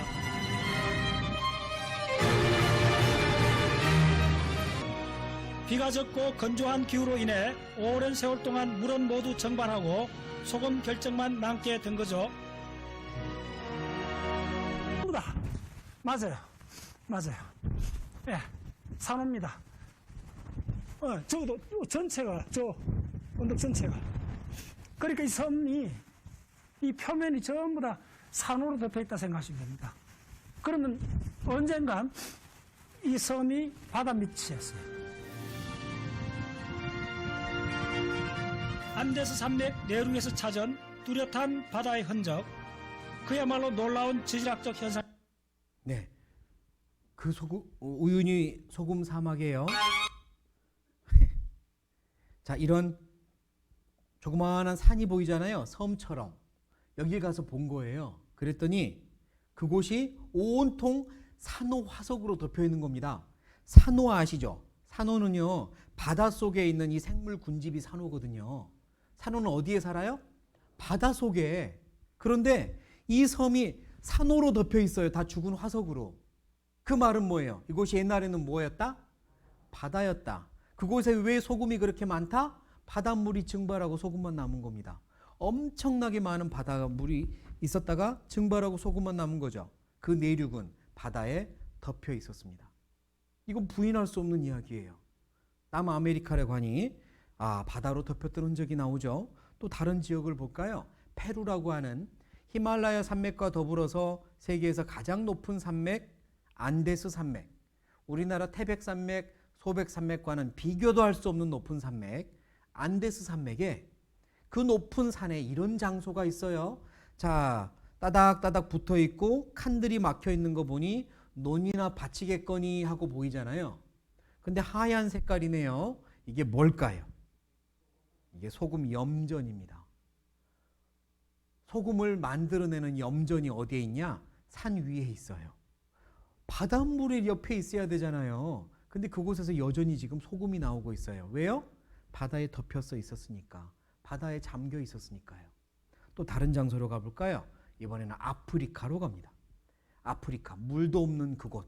이 보세요. 사막이죠? 황토색 사막인데 여기 보니까 사막은 사막인데 무슨 사막?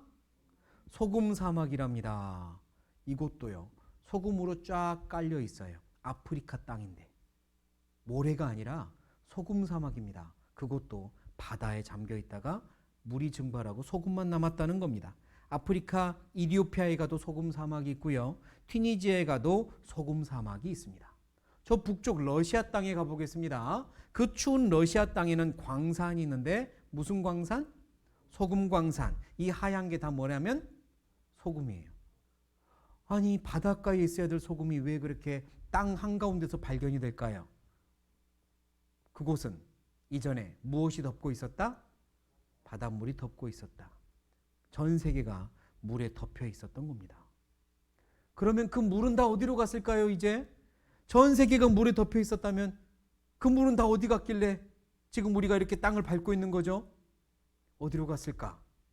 성경은 정확하게 어디로 갔는지 설명하고 있거든요.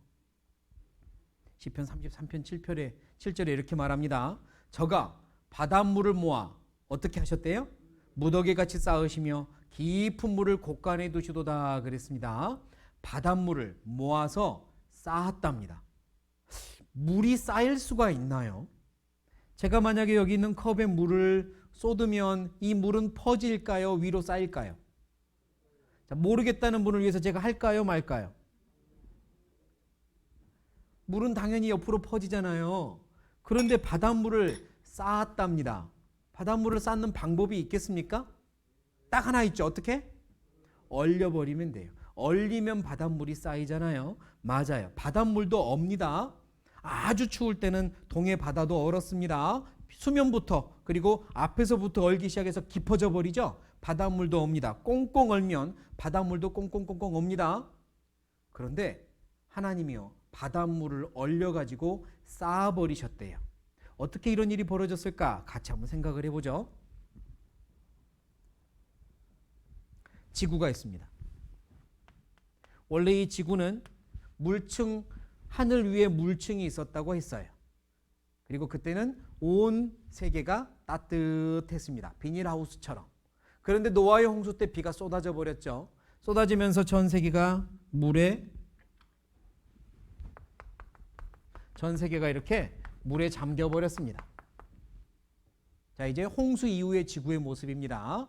그리고 여기에는 커다란 빨간 게 있네요. 뭘까요? 지구 옆에 있는 거. 태양입니다. 좋습니다. 태양이 여기 있어요.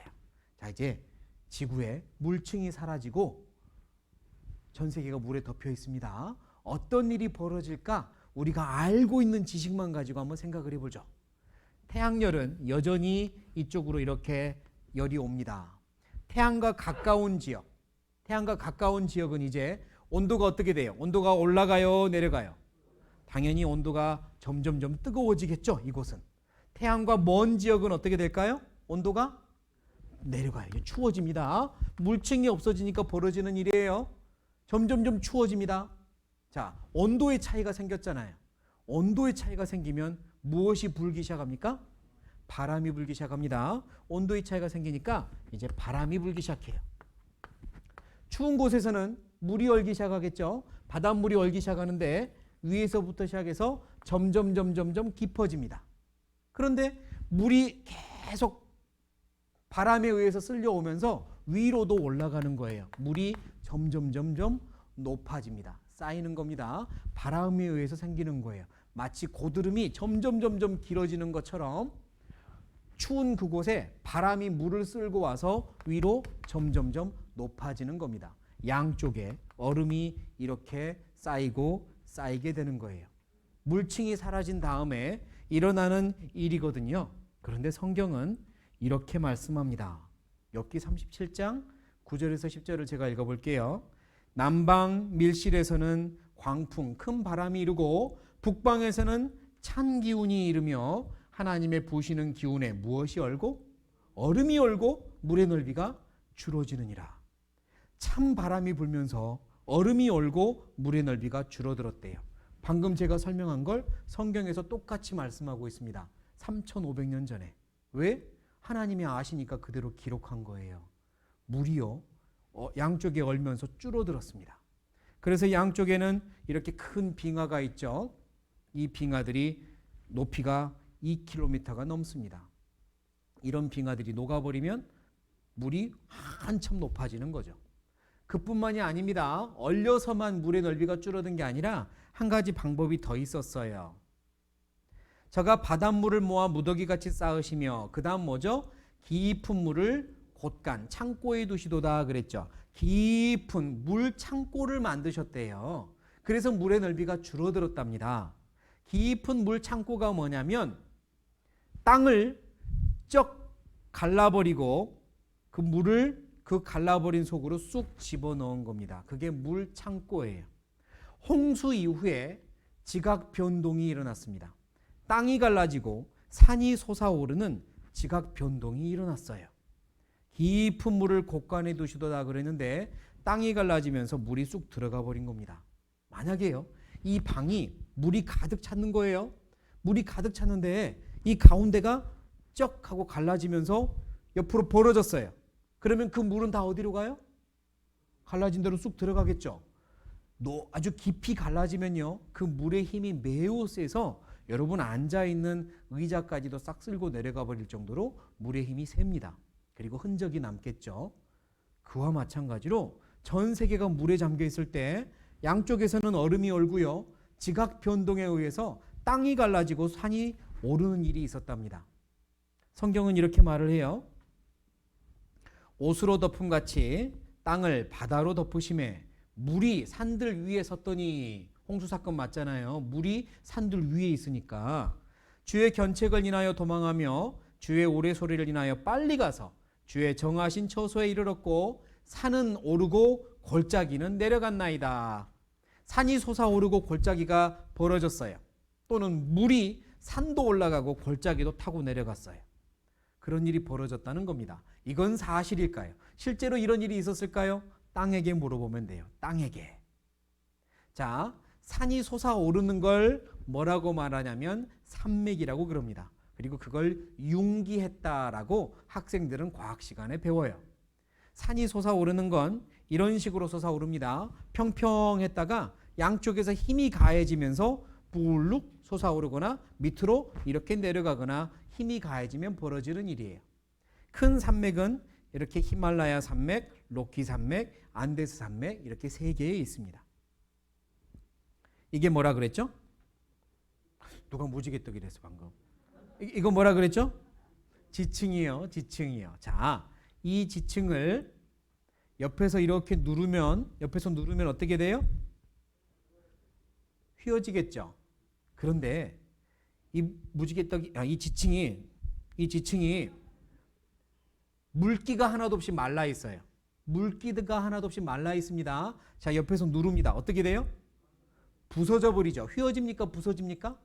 부서져요. 물기가 없을 때 압력을 가하면 부서져 버려요. 그러나 촉촉할 때 압력을 가하면 휘어지겠죠. 맞죠? 산맥들은요, 휘어졌습니다. 마치 샌드위치를 잡고 휘면 휘는 것처럼 산맥들이 생겼는데요. 아까 말했던 히말라야 산맥은 여기 보시면 노란 이 띠들이 보이십니까? 노란 선들이, 이게 사진을 잘못 찍은 게 아니라 히말라야 산 꼭대기 부근에 있는 옐로우 밴드라고 부르는데요. 퇴적층입니다. 히말라야 산 꼭대기에 퇴적층이 있고 이 안에는 바다 생물 화석들이 가득해요. 조개 껍질이나 바다 생물 화석들이 가득해요. 그래서 학자들은 말합니다. 히말라야 산맥은 바다 속에 있다가 융기된 산맥이라고. 언제 그렇게 됐을까요? 홍수 이후에요. 홍수가 끝난 다음에 산이 솟아올랐습니다. 이건 누구든지 다 인정하는 이야기입니다. 안데스 산맥도요. 조개 화석은 산들이 융기했음을 의미한다 그랬죠. 그 남아메리카에 있는 높은 안데스 산맥도 사실은 솟아오른 산맥이에요. 홍수 이후에. 그리고 그 위에는 조개 화석들이 있습니다. 자, 이 사람들이 밟고 있는 게 뭐 같아요? 이렇게 큰 조개 껍질을 본 적이 있습니까? 이렇게 큰 조개의 화석들이 안데스 산맥 꼭대기에서 발견돼요. 옛날에는 바닷속에 있었죠. 그런데 솟아오른 겁니다. 그런데 잘 보세요. 이 조개 껍질들 지금 입을 열고 있습니까? 닫고 있습니까? 닫고 있죠. 조개류는 죽을 때 입을 열어요, 닫아요? 국 끓일 때 열어요, 닫아요? 죽을 때 입 열어요. 그런데 얘들은 닫고 있잖아요. 그러면 화석이 될 때는 살아있었다, 죽어있었다? 살아있었다. 살아있는데 싹 올라와 버린 겁니다. 그리고 화석돼 버린 거예요. 이 안데스 산맥에서요, 큰 뼈들을 발견한 겁니다. 학자들이요, 공룡을 발견한 줄 알고 막 달려갔어요. 그리고 뼈를 막 맞췄거든요. 알고 봤더니 공룡이 아니라 뭐 같습니까? 엄청 큰데? 엄청 크다니까요. 고래였습니다. 고래 화석이 발견됐는데 산에서 발견됐어요. 아니, 고래들이 뭐 한다고 등산을 하다가 죽었을까요? 그거 아니잖아요. 그 산은 원래 바닷속에 있었는데 올라갔다니까요. 그러니까 여기저기에 산맥들은요, 홍수 이후에 솟아올랐습니다.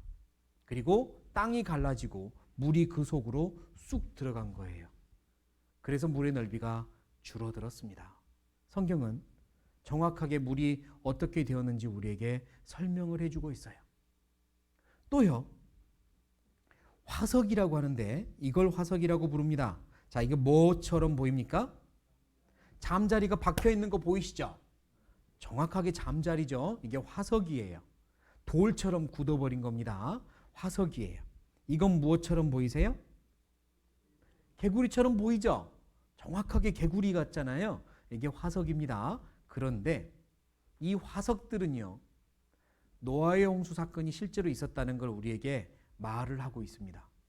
무슨 이야기냐면 우리 학생들, 저희 어렸을 때도 과학 시간에 화석에 대해서 배울 때 사실은요, 잘 생각해 보면 이상한 게 있어요. 지금도 선생님들이 아이들에게 가르치는데 잘 생각해 보면 이상한 게 있거든요. 그런데 생각 없이 가르쳐요. 같이 한번 생각해 보죠. 화석이 어떻게 생기느냐, 자연 박물관에 가도 이렇게 설명합니다. 화석이 어떻게 생기냐면, 자, 바다에 살던 물고기가 바닥에 가라앉는데요. 가라앉습니다. 그리고 물에 의하여 운반된 퇴적물이 물고기 위에 쌓인답니다. 물 위에 이렇게 모래가 덮이고 쌓이는 거예요.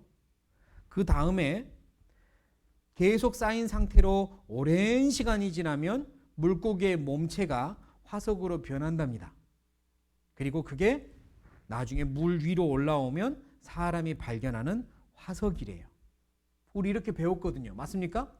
우리 이렇게 배웠는데 틀렸어요. 이렇게 배우는 게 틀린 겁니다. 왜 틀렸냐면요, 물고기가 바닥에 딱 가라앉은 다음에 그 위에 천천히 뭐가 쌓이잖아요. 그러면 이미 세균들과 다른 것에 의해서 썩어서 없어져 버립니다. 썩어서 없어져 버려요. 이렇게 뼈들이 남을 수가 없어요. 아까 봤던 것처럼 잠자리에 이 날개 있잖아요. 잠자리 날개가 얼마나 연합니까? 근데 이거 보세요. 잠자리 날개 그대로 보존됐죠. 이렇게 되려면 잠자리가 죽어서 땅에 떨어진 다음에 그게 위에 조금씩 흙이 덮이고, 그리고 이렇게 되면은 썩어서 없어져 버립니다. 이해되십니까? 이렇게 되려면 어떻게 돼야 되냐면, 살아있는데, 날아다니는데 위에서 무언가가 한꺼번에 덮어가지고 공기나 세균을 만날 틈도 없이 덮여가지고 이렇게 돼버려야 잠자리 화석이 보존이 되는 거예요. 살아있는데 날아가다가 갑자기 덮여버려야 됩니다. 공기를 만나서도 안 되고 세균을 만나서도 안 돼요. 그래야 보존돼요. 이 이파리를 보세요. 이파리의 줄기가 그대로 선명하게 남아있죠. 이거 썩어서 없어지거든요, 원래는. 그런데 이렇게 남아있다는 건 뭐예요? 위에 공기나 세균이 만날 틈도 없이 덮여버린 거예요. 그래서 이렇게 된 겁니다. 이 이파리를 보세요. 아까 개구리 보세요. 개구리의 이 물렁뼈들이 그대로 남아있죠. 이거는요, 살아있을 때 갑자기 덮여버린 겁니다. 물고기를 보세요. 뼈들이 그대로 남아있죠. 생생한 화석들은 언제? 살아있을 때 갑자기 매몰된 증거랍니다. 이 화석을 보세요. 자, 한 마리입니까? 두 마리입니까? 자세히 보세요. 두 마리죠. 두 마리의 물고기가 지금 뭐 하고 있어요? 키스? 지금 잡아먹고 있잖아요. 큰 놈이 작은 놈을 잡아먹는 순간 덮여버린 겁니다. 제일 억울한 물고기겠죠.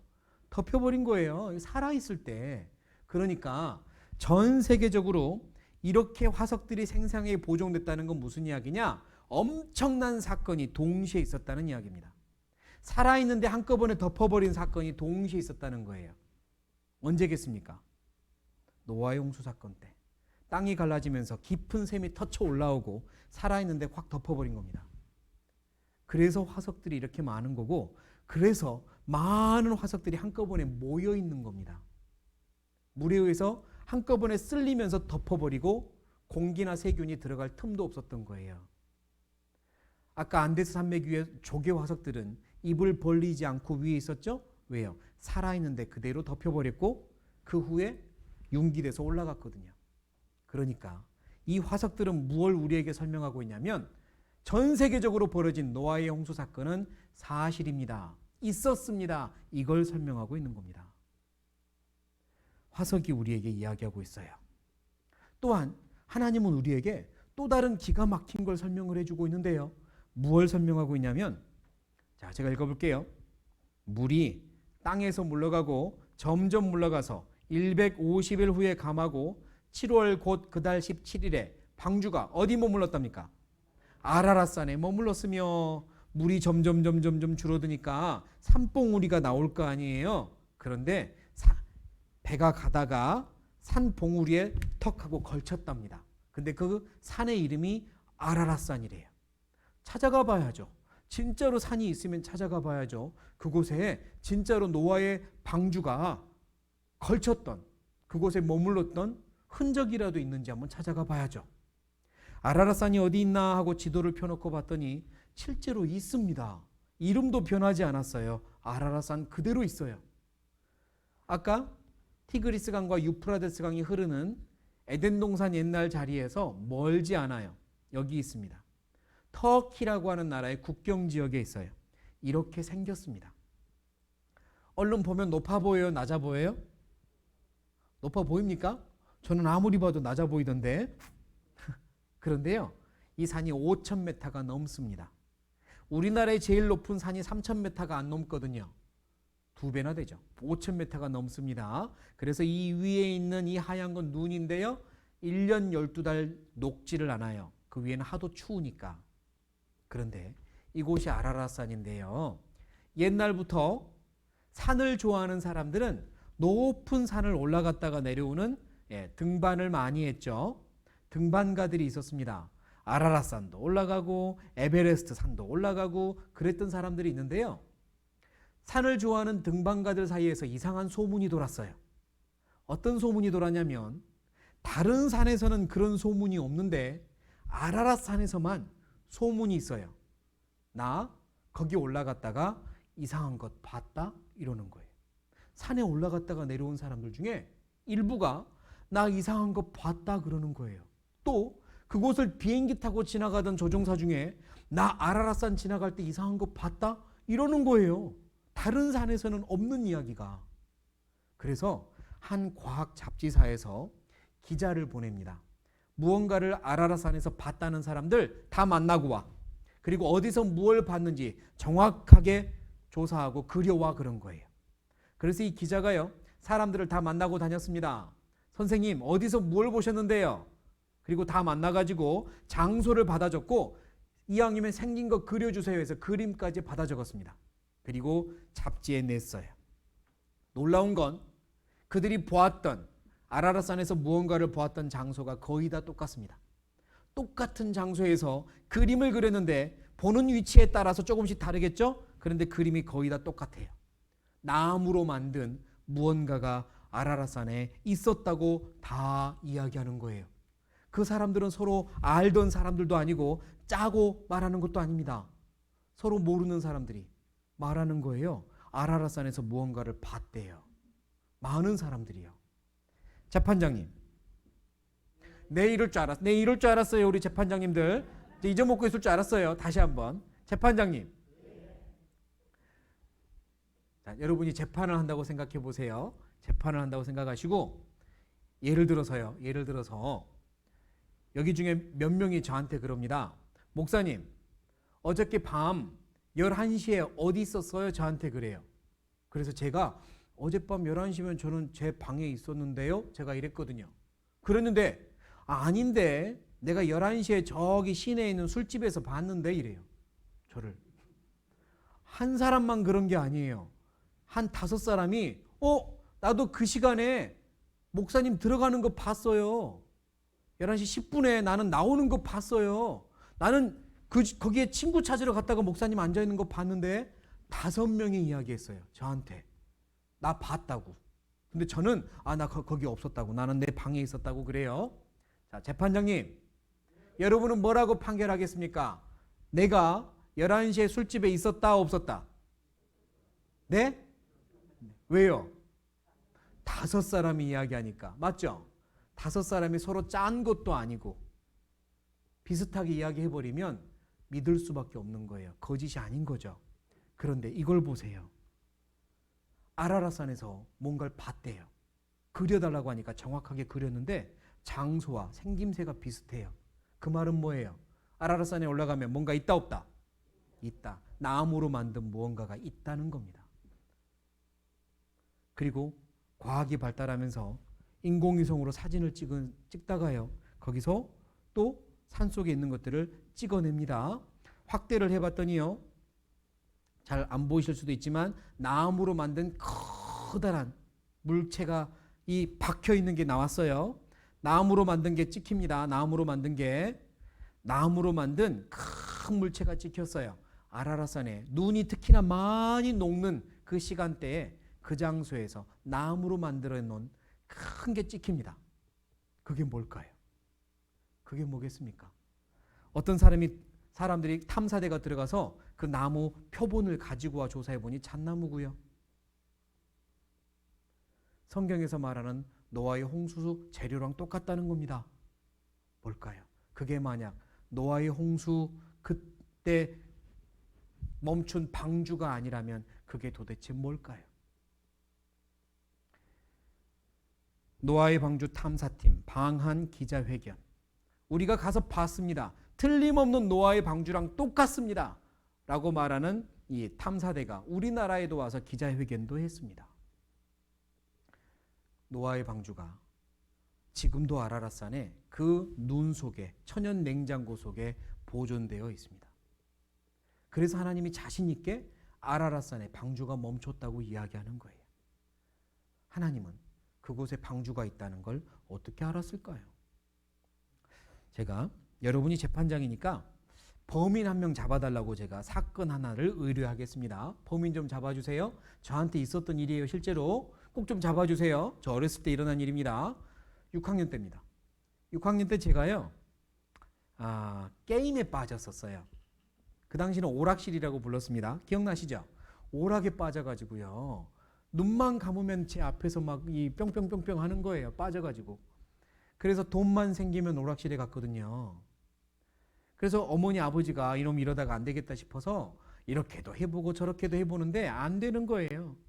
그래서 저의 관심을 오락이 아닌 게임이 아닌 다른 곳에다가 돌리려고 자전거를 사주셨어요. 제가 그때 처음으로 제 자전거가 생긴 겁니다. 그 당시까지 자전거를 탈 줄 몰랐는데요. 새 자전거를 사줘서 자전거 타는 재미에 빠졌습니다. 새로 막 배워야 되니까. 그래서 한동안 오락실에 안 갔어요. 어머니 아버지가 성공했다고 좋아하셨겠죠. 그런데 어머니 아버지가 생각 못한 게 있었어요. 자전거가 없을 때는요. 집 앞에 있는 오락실을 다녔는데요. 자전거가 생기니까 사람이 양심이 있지 도저히 집 앞에는 못 다니겠더라고요. 그래서 어머니 아버지 눈을 피해서 멀리 다니기 시작했습니다. 자전거를 타고 한 버스 정류장으로 두 정류장은 가서 거기서 뿅뿅뿅 하고 온 거예요. 다시 오락에 빠졌죠. 어느 날 100원짜리가 생겼습니다. 어디 가야 돼요? 그래서 자전거를 타고 또 두 정류장을 가서 오락을 하는데 한 판만 하면 되니까 자전거 잠그는 것도 잊어버리고 세워놓고 들어갔어요. 뿅뿅뿅 하고 나왔습니다. 어떻게 됐을까요? 네, 여러분 모두가 원하시는 것처럼 자전거가 도둑 맞아 버렸어요. 없어졌습니다.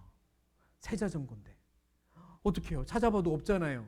그 길로 집으로 뛰어간 거예요. 집에 들어가자마자 엄마 하고 불렀습니다. 이제는 뭐 야단 맞아도 소용없어요. 이제 필요 없어요. 자전거 찾아야 되니까 엄마 하고 불렀어요. 어머니가 깜짝 놀라서 뛰어나왔죠. 왜 그래? 엄마 자전거 잃어버렸어. 어디서? 오락실에서. 이제 뭐 어머니도 오락실 간 거 지금 문제가 아니잖아요. 어딘데 빨리 가자.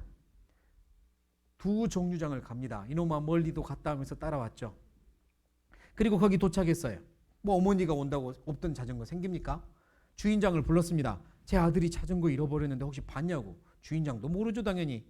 경찰서 어디입니까? 빨리 경찰에 신고합시다. 경찰서 어디예요? 하면서 어머니가 막 신고하자고 하는데 오락실 안에서 제 또래 정도로 되는 남자아이가 뛰어나왔어요. 그리고 야, 너 자전거 잃어버렸어? 그러는 거예요. 잃어버렸어. 네 자전거 빨간색이야? 제 자전거가 빨간색이었어요. 왜 머시미한테 빨간색을 사줬는지 모르겠지만 여하튼 빨간색이었어요. 빨간색이야. 나 어떤 형이 타고 가는 거 봤는데 그래요. 진짜? 내가 수상해서 따라갔다 왔어. 또 이럽니다. 어디 있는지 알겠네? 알아. 같이 가보자. 그래서 가는데요. 얼마나 멀리 갔는지 몰라요. 신호등을 건너고요. 골목길을 꼬불꼬불 한참을 들어가서 어느 성당 앞에 도착했는데 거기 제 자전거가 서 있는 거예요. 이건 네 거냐? 내 건 맞아. 고맙다. 정말 고맙다. 하고 사례비까지 주고 자전거 끌고 돌아오는데 기분이 쎄합니다. 잘 생각해 보세요. 그놈은 거기에 자전거가 있다는 걸 어떻게 알았을까요? 형이 타고 가니까 자기가 수상해서 따라가 봤대요. 저 형 수상해. 따라가야 돼. 자전거를 막 타고 가는데 막 뛰어가서 막 따라갔다 왔대요. 가능해요? 불가능해요? 불가능합니다. 자전거가 이미 사라지고 말았죠. 그런데 자기가 따라갔다 왔대요. 정확하게 그 장소에 있다는 걸 알고 있었어요. 그놈은 거기에 자전거가 있다는 걸 어떻게 알았을까요? 지가 갖다 놨으니까 안 거였어요. 맞죠, 판사님? 그런데 그것도 모르고 돈까지 주어줬다니까요. 그것도 모르고. 자, 다시 이제 하나님은 아라랏산에 방주가 있다는 걸 어떻게 알았을까요? 지가 갖다 놨으니까 이러면 안 됩니다. 이제 어떻게 알아요? 하나님이 거기다가 두셨으니까 압니다. 아라랏산에다가 방주를 두셨으니까 알고 정확하게 기록해 줄 수 있는 거예요. 하나님이 방주의 아라랏산 뒀고 지금까지 보존하셨습니다. 우리더러 알라고. 노아의 홍수 사건은요, 사실입니다. 온 땅이 이야기하고 있어요. 전 세계가 물에 잠겼다고 이야기하고 있습니다. 노아의 홍수 사건은 사실입니다. 그리고 물층이 없어진 다음에 전 세계에 물층이 있을 때는요, 안개만 땅에서 올라와 땅을 적셨더라 이렇게 말씀했는데, 물층이 없어진 다음에는 그때부터 물이 수증기로 올라가고 구름이 생기고 구름에서 비가 내리는 물의 순환이 본격적으로 벌어지기 시작했어요. 이 말씀처럼 물이 이제 순환하기 시작합니다. 제가 읽어볼게요. 그가 물을 가늘게 이끌어 올리신즉 그것이 안개되어 뭘 이루고? 비를 이루고 그것이 공중에서 내려 사람 위에 쏟아지느니라. 공중, 다른 번역 성경으로 클라우드, 구름이라고 되어 있습니다. 물이 가늘게 올라가요. 그걸 수증기라 그러죠. 안개, 수증기가 되고요. 그게 올라가면서 온도가 떨어지면 응결, 굳으면서요, 입자들이 모여서 구름이 됩니다. 구름은 물덩어리들이죠. 쉽게 말하면. 그리고 그 구름에서 비가 쏟아지는 거예요. 그걸 물의 순환이라고 합니다. 그림으로 보면 이렇습니다. 바다나 강에서 수증기가 올라가요. 그리고 그게 응결해서 구름이 되고요. 약 100만 개 이상의 입자가 모이면 구름이 됩니다. 그리고 이게 둥둥 떠다니다가 또 육지에다가 비를 내려요. 그리고 이 비는 다시 또 바다로 흘러가죠. 이걸 물의 순환이라고 합니다. 이게 있어야만 전 세계가 삽니다. 물이 이렇게 계속 돌아야만 세계의 생명체들이 살아요. 사람도 삽니다. 영상 하나 보여드릴게요.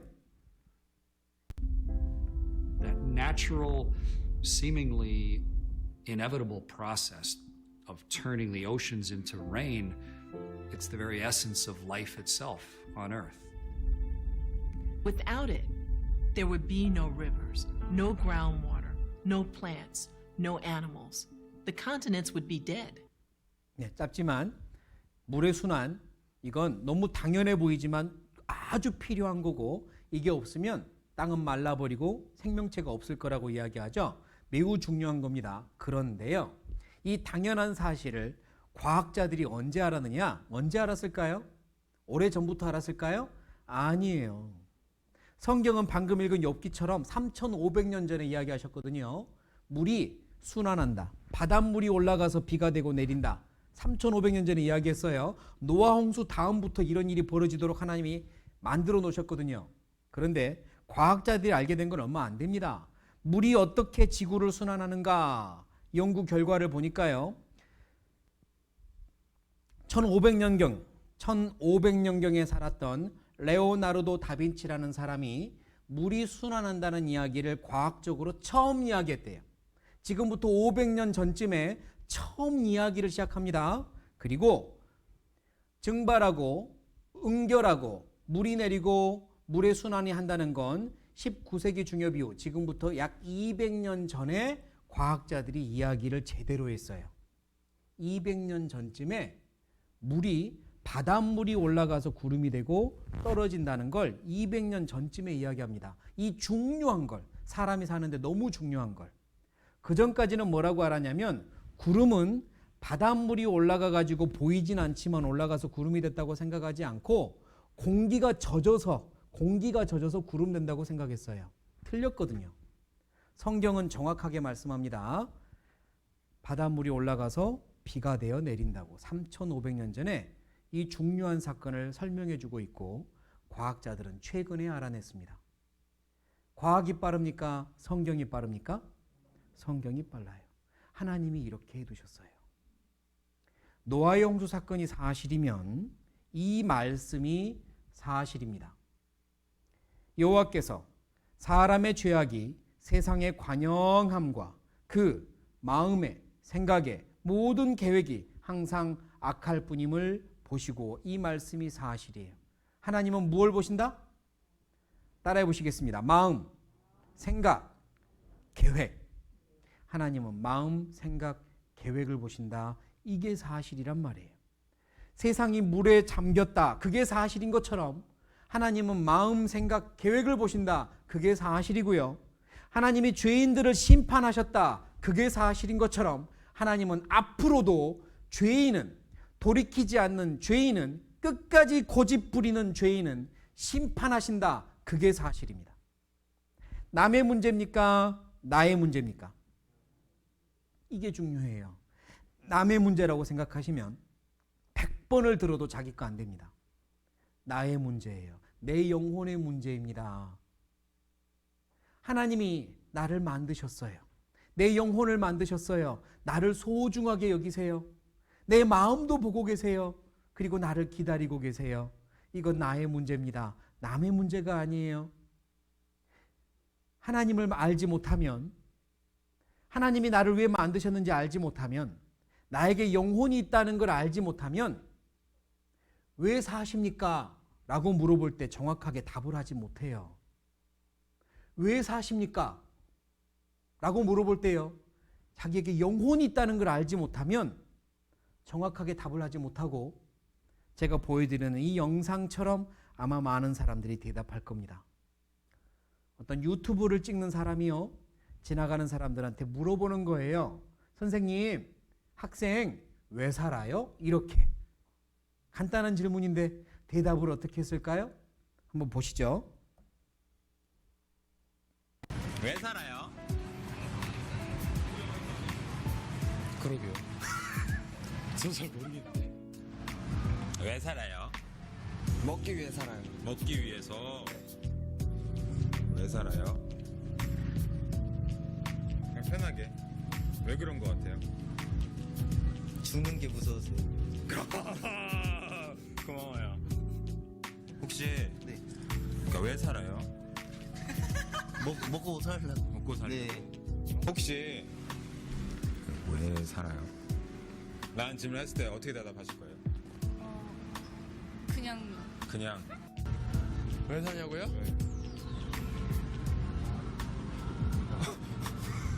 좀 황당한 질문이긴 한데. 그렇죠. 네. 맞아요. 잘 먹고 잘 살려고? 고맙습니다. 저는 이제 질문을 끝나고 이제 집에 도착했습니다. 보통의 오늘 친구들이 먹고 살려고 그냥 산다고 하네요. 여러분들은 어떠신가요? 네, 질문입니다. 여러분들은 어떠십니까? 왜 사세요? 죽지 못해 삽니다. 먹고 살라고 삽니다. 그렇게 대답하는 사람들은 자기에게 영혼이 있다는 걸 심각하게 생각해 보지 않았기 때문입니다. 이 세상이 전부일까요? 먹는 게 그렇게 중요할까요? 잘 먹고 재밌게 살면 끝나는 걸까요? 아닙니다. 왜 살까요? 내 영혼이 행복한 그 답을 찾기 위해 살아야 됩니다. 이 땅을 사는 동안 내 영혼이 하나님 만나야 돼요. 그래서 하나님이 이 시간을 주신 겁니다. 남의 문제가 아니라 나의 문제예요. 제발 마음 열고 심각하게 생각해 주세요. 하나님께서 4가지 증거를 주셨다고 했습니다. 첫 번째가 뭐였죠? 과거, 그리고요 미래, 그리고 화와 그리고 복, 4가지 증거입니다. 그 중에서 어제와 오늘 과거의 내용 중에 아주 중요한 것 몇 가지만 살펴보았어요. 우주와 지구를 창조하셨나? 에덴 동산은 진짜로 있었나? 노아의 홍수 사건은 정말 사실일까?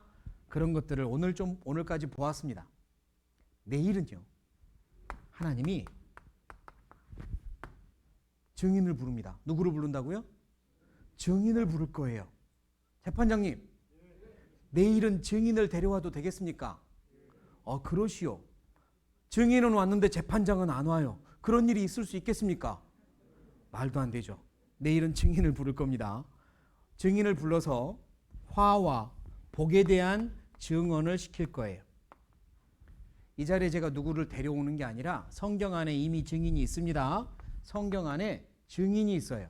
이 증인이 화와 복에 대한 증언을 할 겁니다. 내일은 여러분들이 이 증인의 이야기를 듣고 나서 판결하시는 거예요. 아, 그래, 증인의 말을 내가 받아들이겠소 하든지, 증인 위증하지 마시오 이러든지 여러분이 할 일입니다. 잘 듣고 내일 판결하셔야 돼요. 저는요, 처음 성경을 배울 때 첫째 날, 둘째 날, 오늘 뭐 이렇게 노아의 홍수 사건, 아라랏산 이런 거 들으면서도 마음에서는요, 맞는 것 같기도 하지만 글쎄 아닐 수도 있지 않을까 이랬어요. 마음속에서 계속 갈등을 했습니다. 맞는 것 같기도 하지만 아닐 수도 있겠지. 조금 더 들어봐야 돼. 아직은 내가 모르겠어. 이랬거든요. 그런데 내일 이 증인의 이야기를 듣고 나서 무릎을 탁 쳤습니다. 맞네. 성경 사실이네. 하나님 살아계시네. 더 이상 부인을 못하겠다. 저는요, 증인의 이야기 여기 듣고 나서 미래 이야기는 듣지도 않았지만 이미 마음속에 결론 내렸어요. 성경은 사실이다. 성경은 사람이 지어낼 수 없다. 하나님은 살아계신다. 저는 딱 판결이 끝나더라고요. 그만큼 확실한 증거입니다. 그러니까 내일 무슨 일이 있더라도 오셔야 돼요. 무슨 일이 있더라도 오셔서 증인의 이야기를 들어보시고 여러분이 판결하셔야 돼요. 그리고 내일 모레 미래 이야기를 할 겁니다. 내일 아주 중요한 시간이에요. 화와 복에 대한 내용을 말씀드릴 테니까 와서 여러분이 직접 판결해 주시기 바랍니다. 앞에 사진 보시면 뭐가 있습니까? 얼굴이 안 보이니까 모르겠죠. 타조라고 합니다. 타조인데 타조에게는 한 가지 속담이 하나 있어요. 어떤 속담이냐면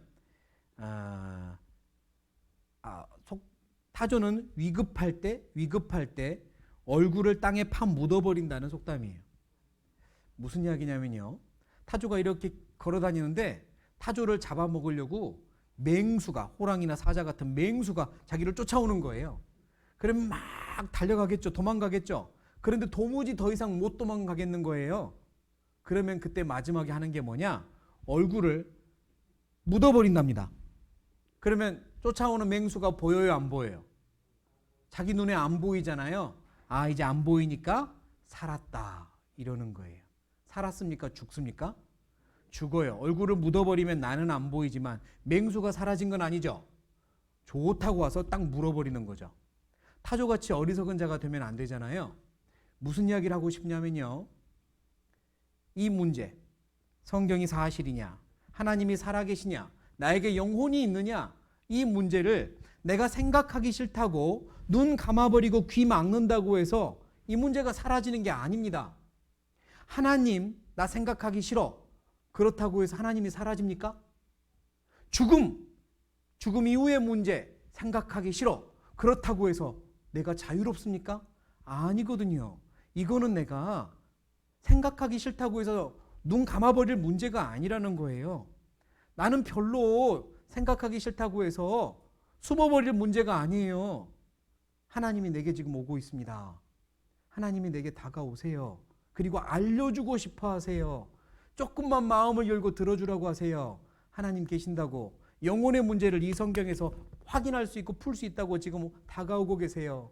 그러니까 하나님이 나를 잡아먹으려고 다가오는 게 아니니까 제발 도망가지 마세요. 제발 숨지 마세요. 제발 마음 문을 꽉 닫지 마세요. 고집 좀 부리지 마세요. 나를 창조하신 하나님한테 내가 고집 부려서 얻을 게 뭡니까? 이 세상을 70년, 80년, 90년을 살았더라도 하나님 앞에서는 어린 아기잖아요. 창조주 앞에서는 아이잖아요. 그렇지 않습니까? 그러니까 제발 이 세상에서야 어른이지만 하나님 앞에서는 아이라는 생각으로 고집버리세요. 이번 기회가 나에게 마지막일지도 모릅니다.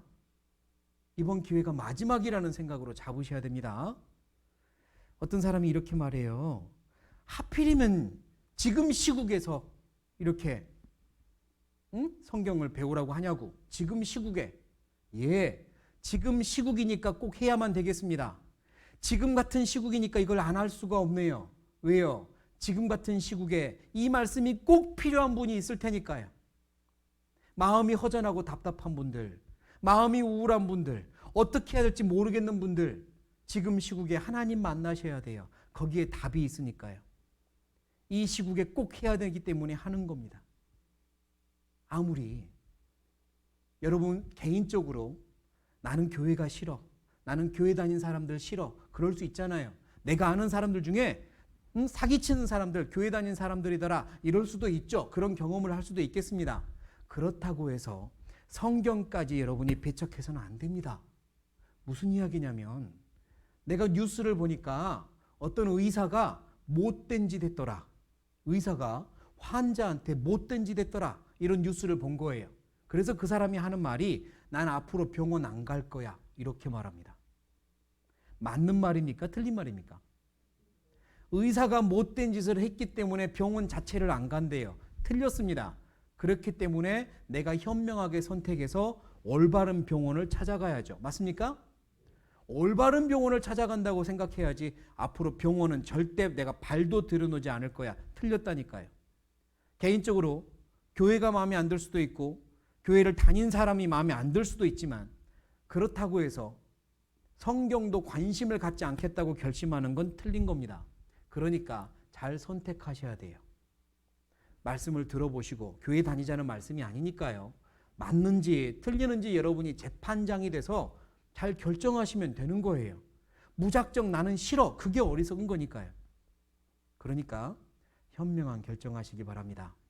내일은 수요일입니다. 오늘보다 더 피곤할 수도 있고 또 다른 갑작스런 약속이 잡힐 수도 있고 혹시 어떤 분은 늘 다니던 내가 다니던 어디 교회라든지 어디 갈 수도 있겠네요. 그러나 내일 이곳에 와서 말씀 배우시는 거 하나님이 제일 기뻐하실 겁니다. 그러니까 시간을 꼭 내서 이번 기회가 마지막 기회일 수도 있으니까 꼭 내서 참석해 주세요. 그렇게 해 주시겠습니까? 네, 오늘도 돌아가실 거죠? 네, 오늘도 집으로 편히 돌아가시고 이번 한 주 동안 내 영혼이 돌아가야 될 내 영원한 집을 같이 찾았으면 좋겠습니다. 같이 기도하겠습니다. 하나님, 감사합니다. 오늘도 하나님의 말씀을 배울 수 있는 기회를 주셔서 감사합니다. 하나님이 정말 살아계시고 하나님이 우리를 사랑하신다면 그 사실을 깨달아 알도록 도와주십시오. 아무런 방해받지 않도록 도와주십시오. 돌아가는 발걸음 지켜주시고 내일도 이 시간 인도하여 주십시오. 모든 걸 감사드리며 예수님의 이름으로 기도드립니다. 아멘. 네, 오늘도 수고하셨습니다. 내일 뵙겠습니다. 안녕히 돌아가십시오.